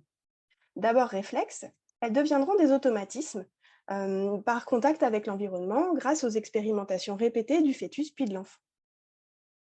Mais acquérir ces automatismes et parvenir à les contrôler, c'est le fruit d'un entraînement important qui requiert des organes sains et de l'énergie. Et les bébés les plus fragiles, notamment ceux qui doivent être hospitalisés en raison de leur prématurité ou d'une pathologie, peuvent donc se retrouver en difficulté sur le plan de l'oralité. L'environnement dans lequel ils évoluent et les soins qui doivent leur être prodigués pour assurer leur survie peuvent contraindre les situations d'expérimentation et ainsi complexifier ou retarder le développement de leur fonction orale. Les soignants doivent alors assurer la survie tout en préservant la qualité de vie future de l'enfant, en ménageant sa vulnérabilité sensorielle, neurodéveloppementale, mais aussi affective. C'est-à-dire, ils doivent proposer des stimulations adaptées, cohérentes et soutenantes. Mais en l'absence de cadre d'observation, chacun peut se forger ses propres convictions sur les compétences du patient et ainsi prioriser ses actions en conséquence. Mais alors, comment agir d'une seule voix, de façon cohérente, pour proposer à l'enfant un environnement suffisamment stable et riche, un environnement qui soutienne son développement en proposant des routines d'expérimentation pluriquotidiennes. Nous pensons que quand de multiples professionnels sont impliqués, la cohérence des actions découle en partie d'une vision commune de la situation du patient. Et à l'image de ce qui a fait ses preuves dans les soins de développement, nous pensons que l'élaboration d'une vision commune peut être facilitée par la mise en place d'un outil de standardisation et de partage des observations. Nos hypothèses de travail ont donc été tout d'abord qu'il était possible de mettre en commun ces observations dans une grille de façon organisée et standardisée, et puis que cet outil présenterait un certain nombre de caractéristiques en matière de facilité d'utilisation, d'utilité et d'apport dans la pratique à différents niveaux. Pour construire la grille OKAPRO, nous avons mené en parallèle un raisonnement théorique autour du concept d'oralité, les différentes acceptions en littérature, les composantes, et un raisonnement clinique, aux côtés d'une équipe de soins intensifs de néonatologie en milieu hospitalier. Notre analyse des pratiques du service nous a permis de mieux comprendre les enjeux et les besoins sur le terrain. Et puis, les différentes conceptions de l'oralité, les actions mises en œuvre, les critères de décision. Nous avons créé notre grille que nous avons intégrée dans un livret et nous l'avons ensuite mise à l'épreuve sur le terrain. Elle a pu être utilisée par 17 testeurs sur 6 situations cliniques. Notre grille s'articule en plusieurs parties. L'oralité alimentaire étant souvent le point d'appel du questionnement des équipes, nous avons choisi d'y dédier notre première partie et de lister les signes d'inconfort à repérer au cours des repas péros. Ensuite, et en utilisant des classifications plus cliniques, notamment celle d'Irène Chator, nous avons identifié les principales composantes qui peuvent impacter le développement de l'oralité d'un patient, à savoir les compétences anatomiques et fonctionnelles, les expériences traumatiques, la capacité de régulation des états et du tonus, les particularités sensorielles, et puis pour faire le lien avec l'oralité verbale, la qualité du lien d'attachement et des interactions. Pour chaque domaine, nous avons listé les principaux critères identifiés dans la littérature ou remontés par les professionnels dans leur pratique clinique. Et puis la cotation de chaque item, elle est qualitative et se fait en attribuant une note de 0 à 2. Les différents scores obtenus sont récapitulés en fin de grille pour obtenir un profil des forces et fragilités du bébé sur chacun des axes. Les résultats obtenus suite à l'évaluation par les testeurs sont plutôt encourageants, car les 17 testeurs ont jugé cette grille intéressante pour leur pratique, qu'il s'agisse du partage des observations, de la facilitation des échanges, mais aussi de pouvoir avoir une vision commune du patient, de donner un sens commun aux symptômes, d'identifier les forces et fragilités du bébé, et ce, dans l'idée de construire ensemble un plan de soins partagé, cohérent pour l'enfant. Les résultats étaient plus mitigés pour ce qui s'agit de la facilité d'utilisation, parce qu'il faut savoir que cette grille n'a pas fait l'objet d'une formation ou d'une présentation particulière dans l'équipe avant son utilisation. Néanmoins, 94% des testeurs pensent continuer à l'utiliser après la phase de test. Alors, nous sommes conscients que notre démarche présente un certain nombre de limites. En effet, nous avons fait des choix théoriques et puis notre périmètre d'étude est limité puisque nous nous sommes appuyés que sur une seule équipe pour les travaux de conception et le test n'a pu être fait que sur 6 situations cliniques. Mais nous pensons qu'OKAPRO pourrait devenir un outil intéressant au service du partage d'informations entre professionnels, mais aussi avec les familles. Il permet en effet d'harmoniser les observations. Et c'est ce qu'on a pu constater sur certains bébés qui ont été évalués plusieurs fois. Ce sont des professionnels différents qui ont coté, mais ils ont tous passé en revue les mêmes items. La grille permet donc de clarifier le concept d'oralité et de l'uniformiser au sein d'une équipe. Et ce, en adoptant un prisme pluridisciplinaire et global, en entendant l'oralité comme l'ensemble des fonctions orales et pas simplement la capacité à s'alimenter. Nous pensons que si une telle grille était adoptée plus largement, on pourrait peut-être arriver à un consensus sur les aspects à considérer dans l'évaluation de l'oralité d'un nouveau-né ou d'un jeune nourrisson. Et puis cette grille, elle permet d'identifier les compétences sur les différents pans de l'oralité. Nous avons pu observer ça notamment dans notre phase de test sur une petite patiente qui avait suscité le questionnement, puisque son alimentation n'était possible que pendant le sommeil. Grâce aux évaluations au cas pro, on a pu matérialiser l'intuition clinique des professionnels et mettre en évidence des difficultés plus globales, les difficultés sensorielles, de régulation et un désinvestissement de la relation plus global, au-delà des temps de repas. Partant de là, l'équipe a pu décider de façon concertée de mettre en place des actions dont certaines auraient pu paraître secondaires ou anecdotiques sans ce prisme de lecture, car elles sont plutôt tournées vers l'oralité verbale, ce qui peut surprendre pour un bébé de cet âge. Ces actions pouvaient être, par exemple, d'investir la relation lors des temps d'éveil par des comptines ou des petits jeux pour soutenir des interactions de meilleure qualité, de travailler la sensorialité ou le portage. Et comme on peut le voir dans le tableau d'évolution, ce sont des actions qui ont porté leurs fruits pour soutenir les compétences orales de cette petite patiente et de la stabiliser sur le plan des compétences alimentaires, alors même que son état de santé s'était dégradé entre les deux évaluations. Et pour nous, la valorisation de ces actions, au-delà des prismes alimentaires et des actions de soins, ouvre une perspective pour faciliter l'implication des parents. Et c'est ce qui est pour nous très important, en particulier quand l'alimentation précoce est impossible ou retardée. On peut alors s'attacher à faire bouger d'autres courbes que la courbe de poids et rendre les parents acteurs en réintroduisant pour eux l'importance de la notion de plaisir et d'échange, et plus simplement de nourrissage. Enfin, une grille comme la grille au cas pro, et en particulier la partie du carnet qui concerne l'évolution du profil, pourrait servir à faciliter le suivi, tant dans le service de néonatologie que pour les professionnels qui interviendront ensuite auprès du patient dans d'autres services de spécialisation, à domicile ou bien même au sein du réseau de professionnels libéraux. Elle pourrait, à ce titre, faire partie intégrante de l'histoire médicale du patient et être glissée dans le carnet de santé pour être consultée, voire complétée, au-delà de la période de suivi en unité de soins intensifs. Alors, l'aventure pour OCAPRO continue puisque des travaux sont à venir dans le cadre d'un mémoire d'une interne dans le cadre de son mémoire de spécialisation en néonatologie. Donc, ça devrait nous en dire plus sur la faisabilité d'utilisation de la grille OCAPRO d'ici la fin 2024. Et pour conclure, nous avons choisi de mettre en avant une oralité aux multiples facettes, en phase avec nos convictions orthophoniques, et nous sommes convaincus de l'intérêt d'envisager le lien entre les fonctions orales, au-delà des aspects théoriques et développementaux. C'est en partie grâce à cela qu'il sera possible, selon nous, de se décentrer de l'urgence apparente qu'est l'oralité alimentaire pour renforcer d'autres fonctions socles, des compétences socles sur lesquelles le bébé pourra ensuite s'appuyer pour progresser, et notamment sur son autonomisation alimentaire. Merci pour votre attention. Merci Anne-Laure, c'est pertinent et c'est assez sympa. Il y a des questions, moi la première qui t'en est posée à l'intérieur du chat. Allez-y, posez-lui des questions, ce qui sera sympa d'avoir aussi les retours des uns et des autres. Merci à toi et on va finir le mémoire numéro 8. Marion, est-ce que tu es prête? Oui, je te vois. Oui, c'est bon pour moi. Eh bien, à toi de jouer. Donc, bonsoir à toutes et à tous. Donc, je m'appelle Marion Collet et je vais vous présenter mon mémoire dont le sujet est l'étude de la relation entre l'empathie, la résilience et la lexithymie chez les étudiants en orthophonie de France de la licence 1 au Master 2. Hop. Donc, tout d'abord, quelques notions théoriques sont à préciser. Concernant l'empathie, il s'agit d'un concept dynamique, c'est-à-dire qu'elle comprend deux composantes qui interagissent entre elles et fonctionnent en parallèle. Ainsi, si l'une de ces composantes dysfonctionne, le processus empathique ne peut pas avoir lieu correctement. La première composante est dite affective.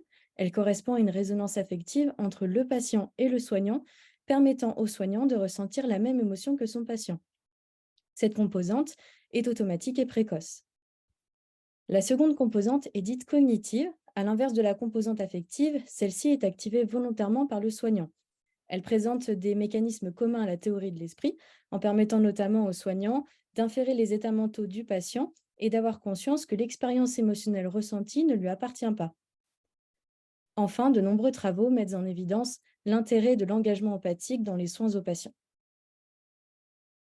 Concernant la résilience, elle peut être définie comme la capacité à maintenir un état psychologique positif malgré un environnement stressant.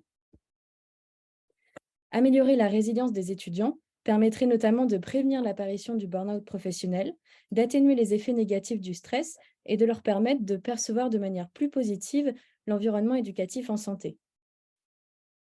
Concernant l'alexithymie, elle peut être définie comme la difficulté à comprendre ses propres émotions, à les réguler, à identifier et décrire ses sentiments.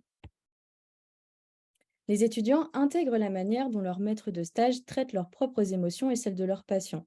En outre, des étudiants en médecine ont reconnu la nécessité d'être capables de traiter certains cas éthiques, de traiter leurs émotions face à certains cas éthiques.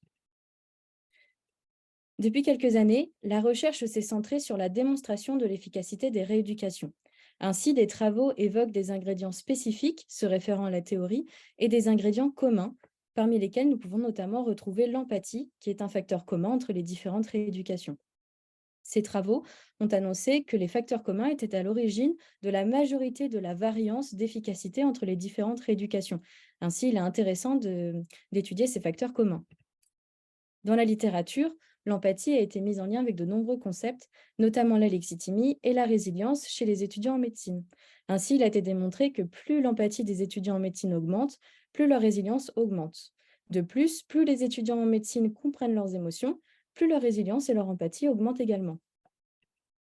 Non seulement ces concepts sont corrélés, mais il a également été démontré un déclin de l'empathie et de la résilience au fur et à mesure que les étudiants en médecine progressent dans leurs études et se rapprochent du diplôme. En revanche, concernant les études en orthophonie, aucune recherche à ce jour n'a été réalisée. Donc ce mémoire a deux objectifs. L'objectif principal est d'analyser, sur la base d'échelles auto-évaluées, l'existence d'une relation entre l'empathie, la résilience et l'alexithymie chez les étudiants en orthophonie de France, de la licence 1 au Master 2. Le second objectif est d'analyser cette fois-ci l'existence d'une variation de ces concepts entre chaque promotion, donc de la licence 1 au Master 2. Pour cela, un questionnaire a été réalisé regroupant différentes échelles. Pour l'empathie clinique, la JSPES a été utilisée. Pour l'empathie générale, l'IRI. Pour la résilience, l'ACD-RISC-10. Pour l'alexithymie, l'ATAS-10. Et enfin, pour le stress perçu, l'APSS-10. Donc, ce questionnaire a été créé via la plateforme Lyme Survey.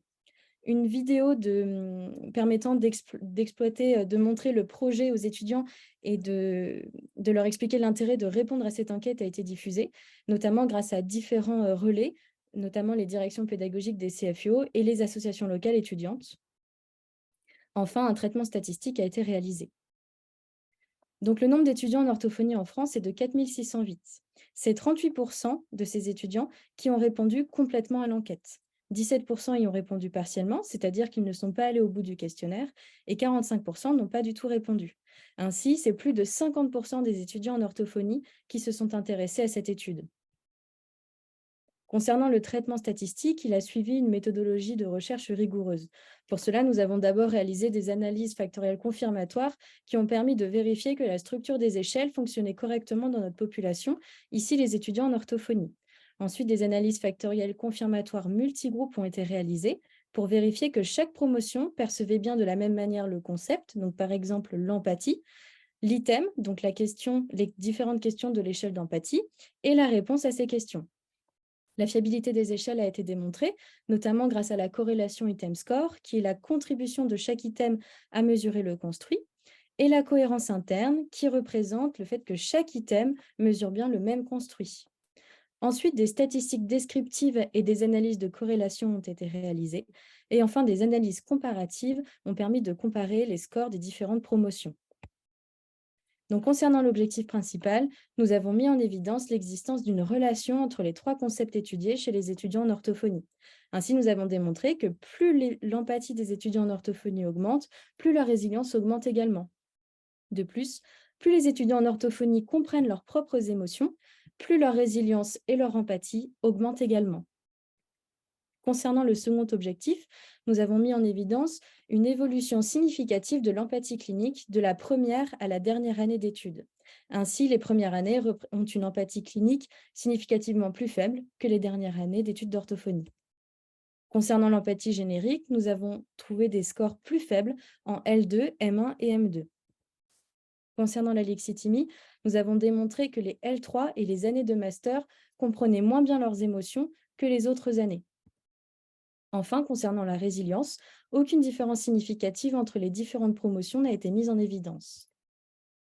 Concernant les perspectives de recherche qu'offre ce travail, il est important de rappeler que la notion de détermination est différente de la notion de corrélation. Dans le cadre de cette étude, nous avons réalisé des analyses corrélationnelles qui ont permis de mettre en lien les construits étudiés. Or, il serait intéressant de réaliser des analyses prédictives afin de fournir un modèle d'explication de variance de l'empathie. Par exemple, ici, nous avons démontré que l'empathie augmente de la première année à la dernière année. Mais il serait intéressant de comprendre, selon l'année d'études, quels sont les concepts qui influencent cette empathie chez les étudiants en orthophonie. Et ces concepts ne sont peut-être pas les mêmes en première année versus en dernière année. Concernant l'étude du stress, ici, nous avons fourni l'échelle PSS10 qui permet d'évaluer le stress perçu par l'étudiant. Les concepts étudiés ayant été régulièrement mis en lien avec le stress, nous avons jugé intéressant de fournir une échelle de stress rapide d'utilisation. Or, aucune différence significative de stress n'a été mise en évidence dans les différentes promotions. Pourtant, la santé mentale des étudiants est un sujet d'actualité, donc nous nous sommes questionnés sur la pertinence du concept du stress étudié ici, et nous nous sommes demandé si nous n'aurions dû pas étudier plutôt le concept d'anxiété, par exemple. Enfin, cette étude est une étude transversale réalisée à un moment T, mais il serait intéressant de réaliser des études longitudinales, tout d'abord pour avoir un regard sur l'évolution clinique des étudiants, en étudiant les différents concepts influençant leur posture clinique, mais également pour avoir un regard et un retour sur la maquette des études d'orthophonie qui est amenée à évoluer dans les futures années. Enfin, les orthophonistes ont un rôle clé dans la formation des étudiants, notamment en les accueillant lors des périodes de stage. Nos résultats démontrent une moins bonne compréhension des émotions de la part des étudiants en troisième année et en année de master. Il serait intéressant de communiquer ces résultats aux orthophonistes afin qu'elles puissent en avoir conscience et pourquoi pas travailler sur cette alexithymie avec les étudiants. Ainsi, comprendre l'évolution de la posture clinique des étudiants, les concepts qui sont corrélés à cette posture clinique permettrait d'améliorer de manière globale la formation clinique des étudiants et ainsi de soutenir le rôle des maîtres de stage en leur apportant des leviers concrets afin de permettre aux étudiants d'être évalués et surtout d'évoluer dans leur posture clinique lors de leur accueil en stage. Je vous remercie pour votre attention. Merci Marion pour ce sujet novateur, pertinent également, et ta clarté dans ton expression et dans la présentation. Donc, on va passer maintenant au numéro 9, avant-dernier, avec un binôme. Et donc, Clélie et Louise, est-ce que vous êtes connectés? Oui, Bonjour. bonjour. Si vous êtes prêtes, c'est à vous. Alors, bonjour à tous, nous allons vous présenter notre mémoire qui consistait en l'élaboration d'un livret d'exercices à partir d'une revue de littérature concernant l'intervention orthophonique oromyofaciale auprès d'enfants porteurs de trisomie 21 âgés de 0 à 3 ans. Alors, la trisomie 21 est un syndrome génétique qui présente de nombreuses conséquences anatomiques et fonctionnelles, notamment une grande hypotonie bucco-faciale. Dans ce contexte, les fonctions oromyofaciales sont un enjeu majeur pour le bon développement de l'enfant. Il n'y a pas de consensus malheureusement autour de d'une définition de ces fonctions, mais quand il s'agit de la prise en soin des enfants porteurs de trisomie 21, les auteurs s'accordent à dire que la priorité est le développement du tonus et de la sphère buccale. Nous sommes donc restés sur la définition la plus restreinte qui considère que les fonctions oromyofaciales concernent le tonus et le développement de la sphère buccale et que ces deux éléments entrent en fonction pour la respiration, la déglutition et le langage. Les difficultés engendrées par la trisomie 21 créent un cercle vicieux qui auront des répercussions durant l'enfance, l'adolescence et l'âge adulte de la personne. En ce sens, le protocole national de soins parle de l'importance d'une prise en soin précoce, adaptée, globale et spécifique. En intervenant dès les premiers mois, on profite de la plasticité cérébrale qui est importante à cette période. En effet, c'est une période qui est propice aux apprentissages. Le PNDS recommande un partenariat parental dans la prise en soin. En effet, il stipule l'importance de l'implication des parents pour une prise en soin efficace car ils représentent l'environnement principal de leur enfant. Leurs connaissances sont donc complémentaires à celles du thérapeute et cela va permettre la mise en place d'un projet thérapeutique pertinent. Le suivi orthophonique s'inscrit dans une prise en soin pluridisciplinaire pour un accompagnement global de l'enfant et de sa famille. Dans cette pluridisciplinarité, l'orthophoniste a un rôle fondamental. C'est l'un des piliers de l'accompagnement de la personne porteuse de trisomie 21, puisque c'est la personne qui participe à la prise en soin de l'hypotonie bucco-faciale, du langage, de la communication et de l'oralité alimentaire. Notre étude s'appuie sur une problématique qui est la suivante. La mise en place d'un livret d'exercices à réaliser au quotidien pour les enfants porteurs de trisomie 21 permettrait-elle l'implication de leurs parents dans l'amélioration des fonctions oromyofaciales en parallèle de la prise en soin? Pour répondre à cette problématique, nous avons fixé 2 objectifs. Le premier étant la réalisation d'une revue systématique de la littérature, ce qui a permis de faire l'état des lieux des exercices existants et préconisés dans l'intervention précoce des fonctions oromyofaciales de l'enfant porteur de trisomie 21. Le second objectif était l'élaboration d'un livret d'exercices ludiques à destination des parents d'enfants porteurs de trisomie 21 pour les accompagner dans la mise en place de stimulations quotidiennes. Face à cette problématique et ces 2 objectifs, nous avons émis 3 hypothèses qui sont donc les suivantes. La première était que si les exercices sont montrés aux parents, ces derniers pourront les réaliser de manière efficace et participer à l'amélioration des fonctions oromyofaciales de leur enfant. La deuxième hypothèse était que la réalisation de ces exercices devrait constituer un moment privilégié qui renforcera le lien parent-enfant. Et enfin, la dernière hypothèse était que la simplicité, la rapidité et le caractère ludique des exercices faciliteraient la mise en place d'une routine pour les réaliser au quotidien. Alors, pour effectuer notre étude, notre population cible portait sur les enfants porteurs de trisomie 21 âgés de 0 à 3 ans. Nous avons réalisé notre revue de littérature selon la méthode Prisma, qui nous a permis de recenser les études intéressantes pour notre mémoire. Pour cela, nous avons interrogé différentes bases de données avec des mots-clés précis, mais également du langage libre pour pouvoir élargir notre recherche. Les études recensées devaient également respecter différents critères d'inclusion. Nous avons donc recensé les études dans notre revue systématique selon la date de parution, les auteurs, l'objectif de ces études et leur pertinence pour notre sujet. Au final, 21 études ont été intégrées à notre revue de littérature, dont 11 articles qui recommandaient différents exercices. Nos résultats apparaissent dans 2 graphiques. Donc, le premier graphique recensait la fréquence d'apparition des prises en soins recommandées dans les articles de notre étude. Selon ces résultats, il est grandement recommandé dans la littérature de mettre en place un partenariat parental. Les parents ont un rôle fondamental dans la construction du projet thérapeutique. Sans leur aide, la prise en soin ne peut pas être totalement pertinente et efficace. Il était également préconisé de proposer une prise en soin précoce. Plus la prise en soin est précoce, plus elle favorise le développement et l'apprentissage de l'enfant. Donc en fait, plus on va agir tôt, plus on va limiter les conséquences sur le développement de l'enfant.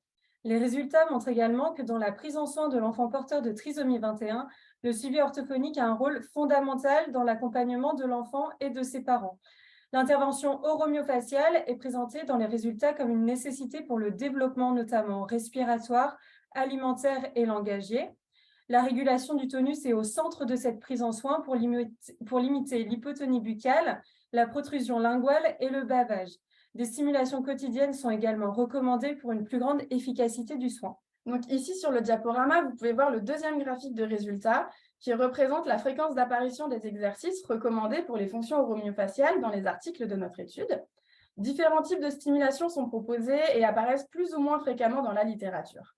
Concernant les exercices qui étaient recommandés, une part de subjectivité est intervenue pour déterminer un seuil au-delà duquel les articles seraient intégrés au livret. Le seuil de fréquence a été défini à 50% d'apparition dans les articles. Nous avons donc intégré les exercices dans le livret quand ils étaient recommandés par 50% ou plus des articles. Donc, si on regarde notre graphique de résultats, 4 types d'exercices ressortent et sont recommandés dans plus de 50% des études. Donc, il s'agit ici en vert de l'approche globale qui permet de prendre en compte le corps du bébé dans son entièreté. Donc, c'est l'occasion pour l'enfant de prendre conscience de son corps. Il y a aussi en bleu les massages externes qui permettent la désensibilisation du visage et de limiter le bavage. Il y a aussi en orange les massages internes qui consistent à solliciter l'intérieur de la cavité buccale. Et enfin, en rose, le tapping qui renforce le tonus au niveau des joues, des lèvres et du plancher buccal. Donc, ces 4 types d'exercices ont donc été intégrés dans notre livret. En revanche, les autres exercices apparaissent dans moins de 50% des études, mais ils ont malgré tout été intégrés dans le livret sous la forme de pistes d'approfondissement, car ce sont des stimulations qui ont un impact positif sur le développement de l'enfant. Notre recherche nous a permis de valider certaines de nos hypothèses de départ. Donc, la première hypothèse concernait la nécessité de montrer et d'expliquer aux parents les exercices. Les résultats montrent que le partenariat parental s'impose comme un pilier fondamental de la prise en soin de l'enfant. Donc, l'hypothèse est validée. La seconde hypothèse reposait sur la mise en place de moments privilégiés pour le lien parent-enfant. Nous n'avons pas eu les résultats suffisants pour valider cette hypothèse, mais les bribes que nous avons récoltées étaient plutôt encourageantes. La dernière hypothèse s'intéressait à la simplicité, la rapidité et le caractère ludique des exercices pour que les parents les mettent en place au quotidien. Peu d'études, malheureusement, investiguent cet aspect-là. Néanmoins, au vu du quotidien chargé des familles, il serait essentiel de prendre en compte cet élément. Ce travail de recherche nous a confrontés à différentes limites. Tout d'abord, il y avait peu d'études sur la prise en soin des fonctions oromyofaciales auprès des enfants porteurs de trisomie 21. Il y en a beaucoup sur le langage ou sur l'alimentation, mais peu sur notre sujet. Ensuite, les articles de référence, et notamment les articles anglophones, recommandent de mettre en place des exercices sans pour autant en expliciter ou donner des exemples concrets. Donc au départ, nos études étaient majoritairement francophones. Et enfin, le manque de consensus autour d'une définition des fonctions oromyofaciales a rendu le cadre de notre recherche flou. Enfin, notre étude nous a permis de montrer l'importance de proposer une prise en soin orthophonique précoce des fonctions oromyofaciales dès les premiers mois de la vie. Le partenariat parental est donc nécessaire puisqu'il représente un pilier fondamental dans la prise en soin des enfants porteurs de trisomie 21. C'est dans cette optique que nous avons réalisé un livret d'exercices. Il intervient comme un outil pour les parents afin de se remémorer les exercices préalablement montrés et expliqués par l'orthophoniste et aussi pour les rassurer dans les gestes à effectuer. Donc, notre livret se présente comme ceci. Nous avons intégré un avant-propos qui permet de recontextualiser l'utilisation du livret, donc dans quel but l'utiliser, combien de temps l'utiliser et quand l'utiliser. Nous avons également mis un sommaire pour permettre aux parents de s'y retrouver. L'ordre d'apparition des exercices dans le livret correspond à l'ordre dans lequel les parents doivent proposer les stimulations. Pour chaque exercice, il y a un encadré avec l'objectif de celui-ci qui peut porter soit sur le développement de l'enfant, ses perceptions, mais également l'impact de l'exercice au niveau oromyofacial. Les exercices sont aussi accompagnés d'un schéma explicatif. Les étapes des stimulations sont numérotées et des flèches montrent la direction, le sens dans lequel il faut faire les massages. Et enfin, une page pour approfondir présente les autres exercices qui ont tout de même un impact positif sur le développement de l'enfant. Les parents peuvent donc, s'ils le souhaitent et s'ils ont le temps, proposer ces exercices en plus des précédents. À la suite de ce travail, on pense qu'il serait vraiment intéressant qu'un futur projet de recherche s'intéresse à l'application de ce livret sur le terrain pour pouvoir questionner l'efficacité des exercices proposés dans la littérature. Merci pour votre attention. Merci à toutes les deux pour cette pertinence et cette aide avec ce livret. Je pense qu'il va y avoir des questions. Ça s'anime. Je vois qu'il y a plein de diffusions de messages de la présentation précédente. Eh bien, on va terminer avec Laura. Est-ce que tu es branchée, est-ce connectée? Tout va bien, Laura? Vous m'entendez? Oui, c'est parfait. Super. Et c'est ton tour. Bonjour à tous, je suis très heureuse de vous présenter mon mémoire qui s'intitule « Étude de la validité d'un programme de partenariat parental sur les softs de type massage au sein d'un CUMS ».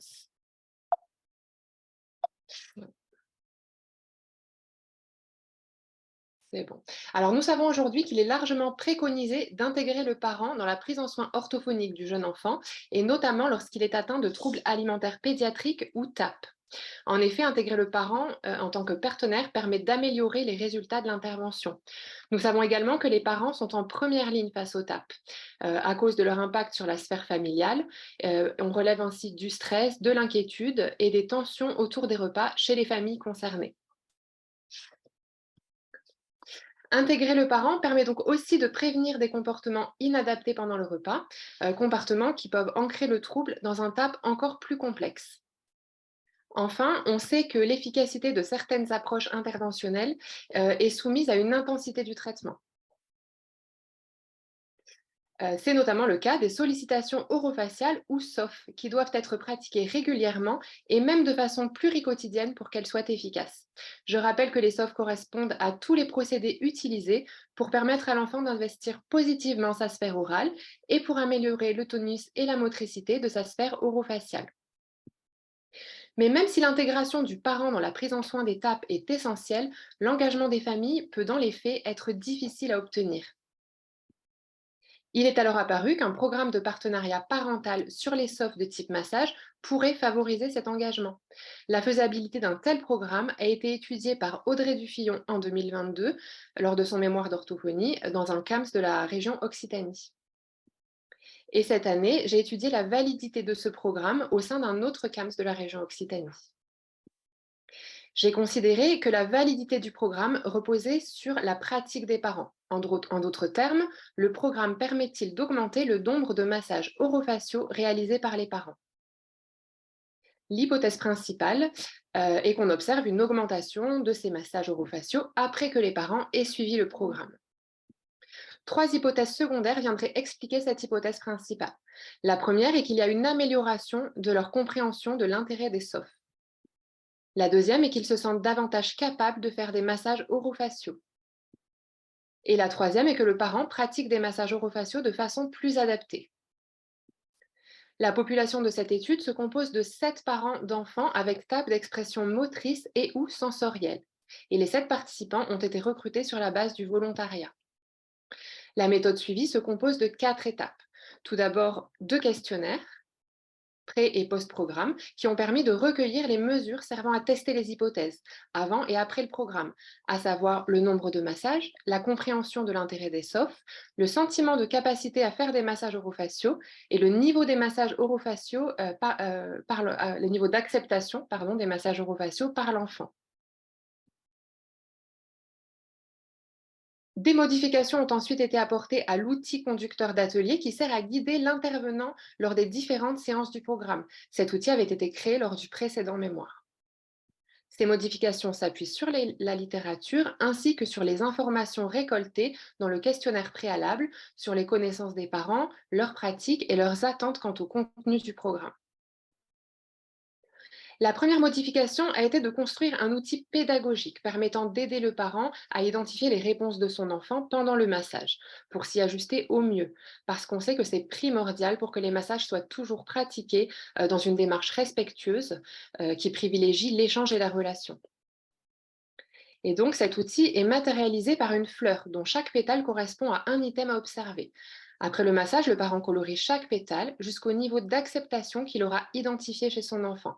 Et pour cela, il est aidé par des exemples de réactions présents sur la fleur. Cet outil permet également de renforcer la fiabilité des mesures. Comme certains parents étaient susceptibles de rencontrer des difficultés de compréhension à l'écrit, j'ai créé une version pictographique de cette fleur des réactions, ainsi que d'un autre outil qui comprenait beaucoup d'éléments écrits. Une fois les outils modifiés, j'ai expérimenté le programme auprès des 7 parents. Il a été prévu en 3 temps, 2 ateliers de groupe de 60 minutes chacun en présentiel et une séance individuelle de 45 minutes en face à face, en visio ou par téléphone. Tout au long du programme, les parents vont pouvoir comprendre ce que sont les TAP. Ils vont également découvrir les différents types de SOF et leur intérêt, et plus particulièrement l'intérêt des massages orofaciaux. Ils vont également expérimenter les différents types de toucher. Ils vont pratiquer des massages orofaciaux. Ils vont s'entraîner à identifier les réactions de leur enfant et s'entraîner également à s'y ajuster. Alors, le programme a été construit sur les principes de l'éducation thérapeutique du patient. L'idée est donc qu'à travers les différents ateliers, les parents se questionnent, participent, interagissent entre eux et on part toujours de ce qu'ils savent, de ce qu'ils font et on les aide à faire des liens. Passons maintenant aux résultats de l'étude. Alors, je vais détailler les résultats de l'hypothèse principale et je passerai un peu plus rapidement sur ceux des hypothèses secondaires. Donc, pour l'hypothèse principale, on voit sur le graphique qu'après le programme, les parents réalisent en moyenne 5,7 massages hebdomadaires de plus qu'avant le programme. Après avoir confirmé que les données de l'échantillon suivaient une distribution normale, j'ai réalisé un test de student à parier. On voit ici que l'intervalle de confiance ne contient pas la valeur nulle et que la p-value est inférieure à 0,05. On conclut donc à une augmentation significative du nombre de massages réalisés par les parents de l'échantillon. L'hypothèse principale est donc validée. Alors, j'ai souhaité vérifier si les résultats se maintenaient à distance du programme. J'ai donc recueilli à nouveau le nombre de massages réalisés, mais cette fois-ci 1 mois et 7 jours après la fin du programme. On voit que les parents font en moyenne 4,6 massages de plus par semaine qu'avant le programme. L'intervalle de confiance et la p-value permettent de dire qu'il y a une augmentation significative du nombre de massages réalisés par les parents de l'échantillon. L'hypothèse principale est donc validée sur la distance, à distance du programme, pardon. Les hypothèses 2 et 4 ont également été validées. Pour l'hypothèse 2, j'ai comparé les scores des parents à un QCM de compréhension sur l'intérêt des SOF administrés avant et après le programme. Et pour l'hypothèse 4, j'ai comparé les niveaux d'acceptation des massages par l'enfant recueillis dans les questionnaires pré- et post-programme. En revanche, l'hypothèse 3 est partiellement validée, car même s'il y a une amélioration du sentiment de capacité à masser le visage, ce n'est pas le cas pour le sentiment de capacité à masser la bouche. Mais au-delà de la validation des hypothèses, ce qui est intéressant ici, c'est l'observation des variations individuelles. On voit sur ce tableau qu'un mois après le programme, 4 participants réalisent 7 massages par semaine, donc 1 par jour, et 1 en réalise 14 par semaine, soit 2 par jour. Et ces 5 participants confirment que les massages sont entrés dans leur routine quotidienne. En revanche, pour 2 d'entre eux, ce n'est pas le cas. On voit en effet sur le tableau qu'un participant ne réalise pas de massage après le programme et qu'un autre n'en réalise que 2 par semaine. Donc, chercher à comprendre pourquoi ces 2 parents ne suivent pas la tendance m'a amené à creuser du côté des concepts motivationnels. Qu'est-ce qui motive les parents à masser leur enfant? Alors, on sait tout d'abord que plus on a de retours positifs sur une activité et plus on a envie de la pratiquer. Et donc, si l'enfant accepte mieux les massages, il va envoyer des signaux positifs à son parent qui va le motiver à masser, ce qui va le motiver à masser. On sait aussi que le sentiment de capacité vient influer sur la motivation. Plus les parents se sentent capables de masser et plus ils massent. Et on sait que les retours positifs améliorent le sentiment de capacité. Ces constats issus de la littérature se sont également retrouvés dans les tendances de nos analyses de corrélation. Et enfin, nous avons justement observé que le niveau d'acceptation des massages et le sentiment de capacité recueilli auprès des 2 parents en question faisaient partie des plus bas. Cela a permis de fournir de premiers éléments d'explication. Un troisième déterminant motivationnel est le soutien de l'autonomie du parent. Or, soutenir l'autonomie de ces 2 parents a justement été difficile en raison d'un comportement plutôt passif tout au long du programme, avec peu de prise d'initiative. Tout cela pose la question du caractère autodéterminé de la motivation des parents. Ces parents ont en effet pu se sentir contraints de participer au programme malgré le principe du volontariat. On peut aussi se questionner sur l'impact du trouble au quotidien. Les résultats de ce mémoire ainsi que les éléments de réflexion qui en découlent viennent nourrir des perspectives très intéressantes pour la pratique clinique. En effet, un tel programme pourrait permettre de favoriser l'engagement des parents dans la prise en soin d'étapes, sous réserve de pouvoir identifier en amont du programme le type et le degré de motivation des parents, d'évaluer l'impact du trouble sur leur quotidien et bien sûr de définir avec eux leurs attentes, via par exemple un entretien individuel. Enfin, il est nécessaire de pouvoir adapter le programme aux parents à l'aide d'un format souple et modulable. Enfin, ce programme s'inscrit pleinement dans les politiques de santé actuelles. En termes de recherche, il faudrait envisager de reproduire cette étude sur un échantillon plus large. Ça permettrait de confirmer la validité du programme avec une étude plus robuste. Et puis, ce programme s'inscrit pleinement dans les politiques de santé actuelles puisqu'il pourrait constituer un ou plusieurs modules d'un programme d'éducation thérapeutique. Merci pour votre attention. Merci Laura. Eh bien, tu viens de clore une très belle séance de présentation, diversité, mais surtout clarté et retenue pour ces 10 candidats, enfin 10 mémoires. Merci à tous. Merci à Audrey aussi d'avoir soutenu et contacté les CFO pour la Suro. Merci à notre timer qui était un petit peu décalé en début, mais parfaitement recadré après. Petite private joke, Arthus Bertrand fait des très belles montres s'il y a besoin pour notre timer. Merci beaucoup, j'y penserai. Eh bien, maintenant, c'est le moment de voter.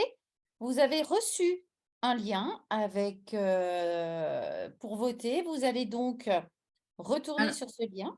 alors non, Peggy, c'est pour le jury ils vont sur le lien. Pour le public, vous allez voter directement via Zoom. Alors, le jury, oui, le jury va chercher son lien alors que les autres vont pouvoir voter directement à partir du support. Le timer est prêt pour le vote. C'est parti. Voilà donc les centres qui ont participé: Toulouse, Paris, Nantes, Lyon, Lille, Strasbourg, Bordeaux, Tours, Nice et Brest. Je vais donc afficher les résultats que je n'ai pas. Si quelqu'un veut bien me l'envoyer. Ça va être sur la slide, Peggy. Le prix du public, roulement de tambour, est attribué à Lucie pour l'intervention du soutien langagier sur la narration par l'enseignante auprès d'enfants de grande section de maternelle. Bravo Lucie, tu as donc un ouvrage de chez Debuck, un de nos partenaires. Bravo, bravo. Et le prix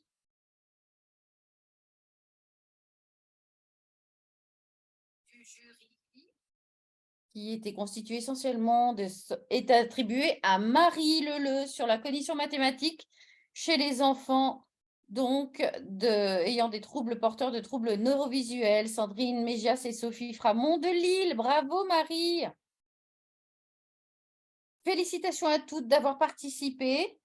C'est vraiment de gros travaux qui ont été menés sur toute l'année. Un petit retour à chaud là, Marie et non? Oui? Merci beaucoup, c'était un plaisir de participer en tout cas.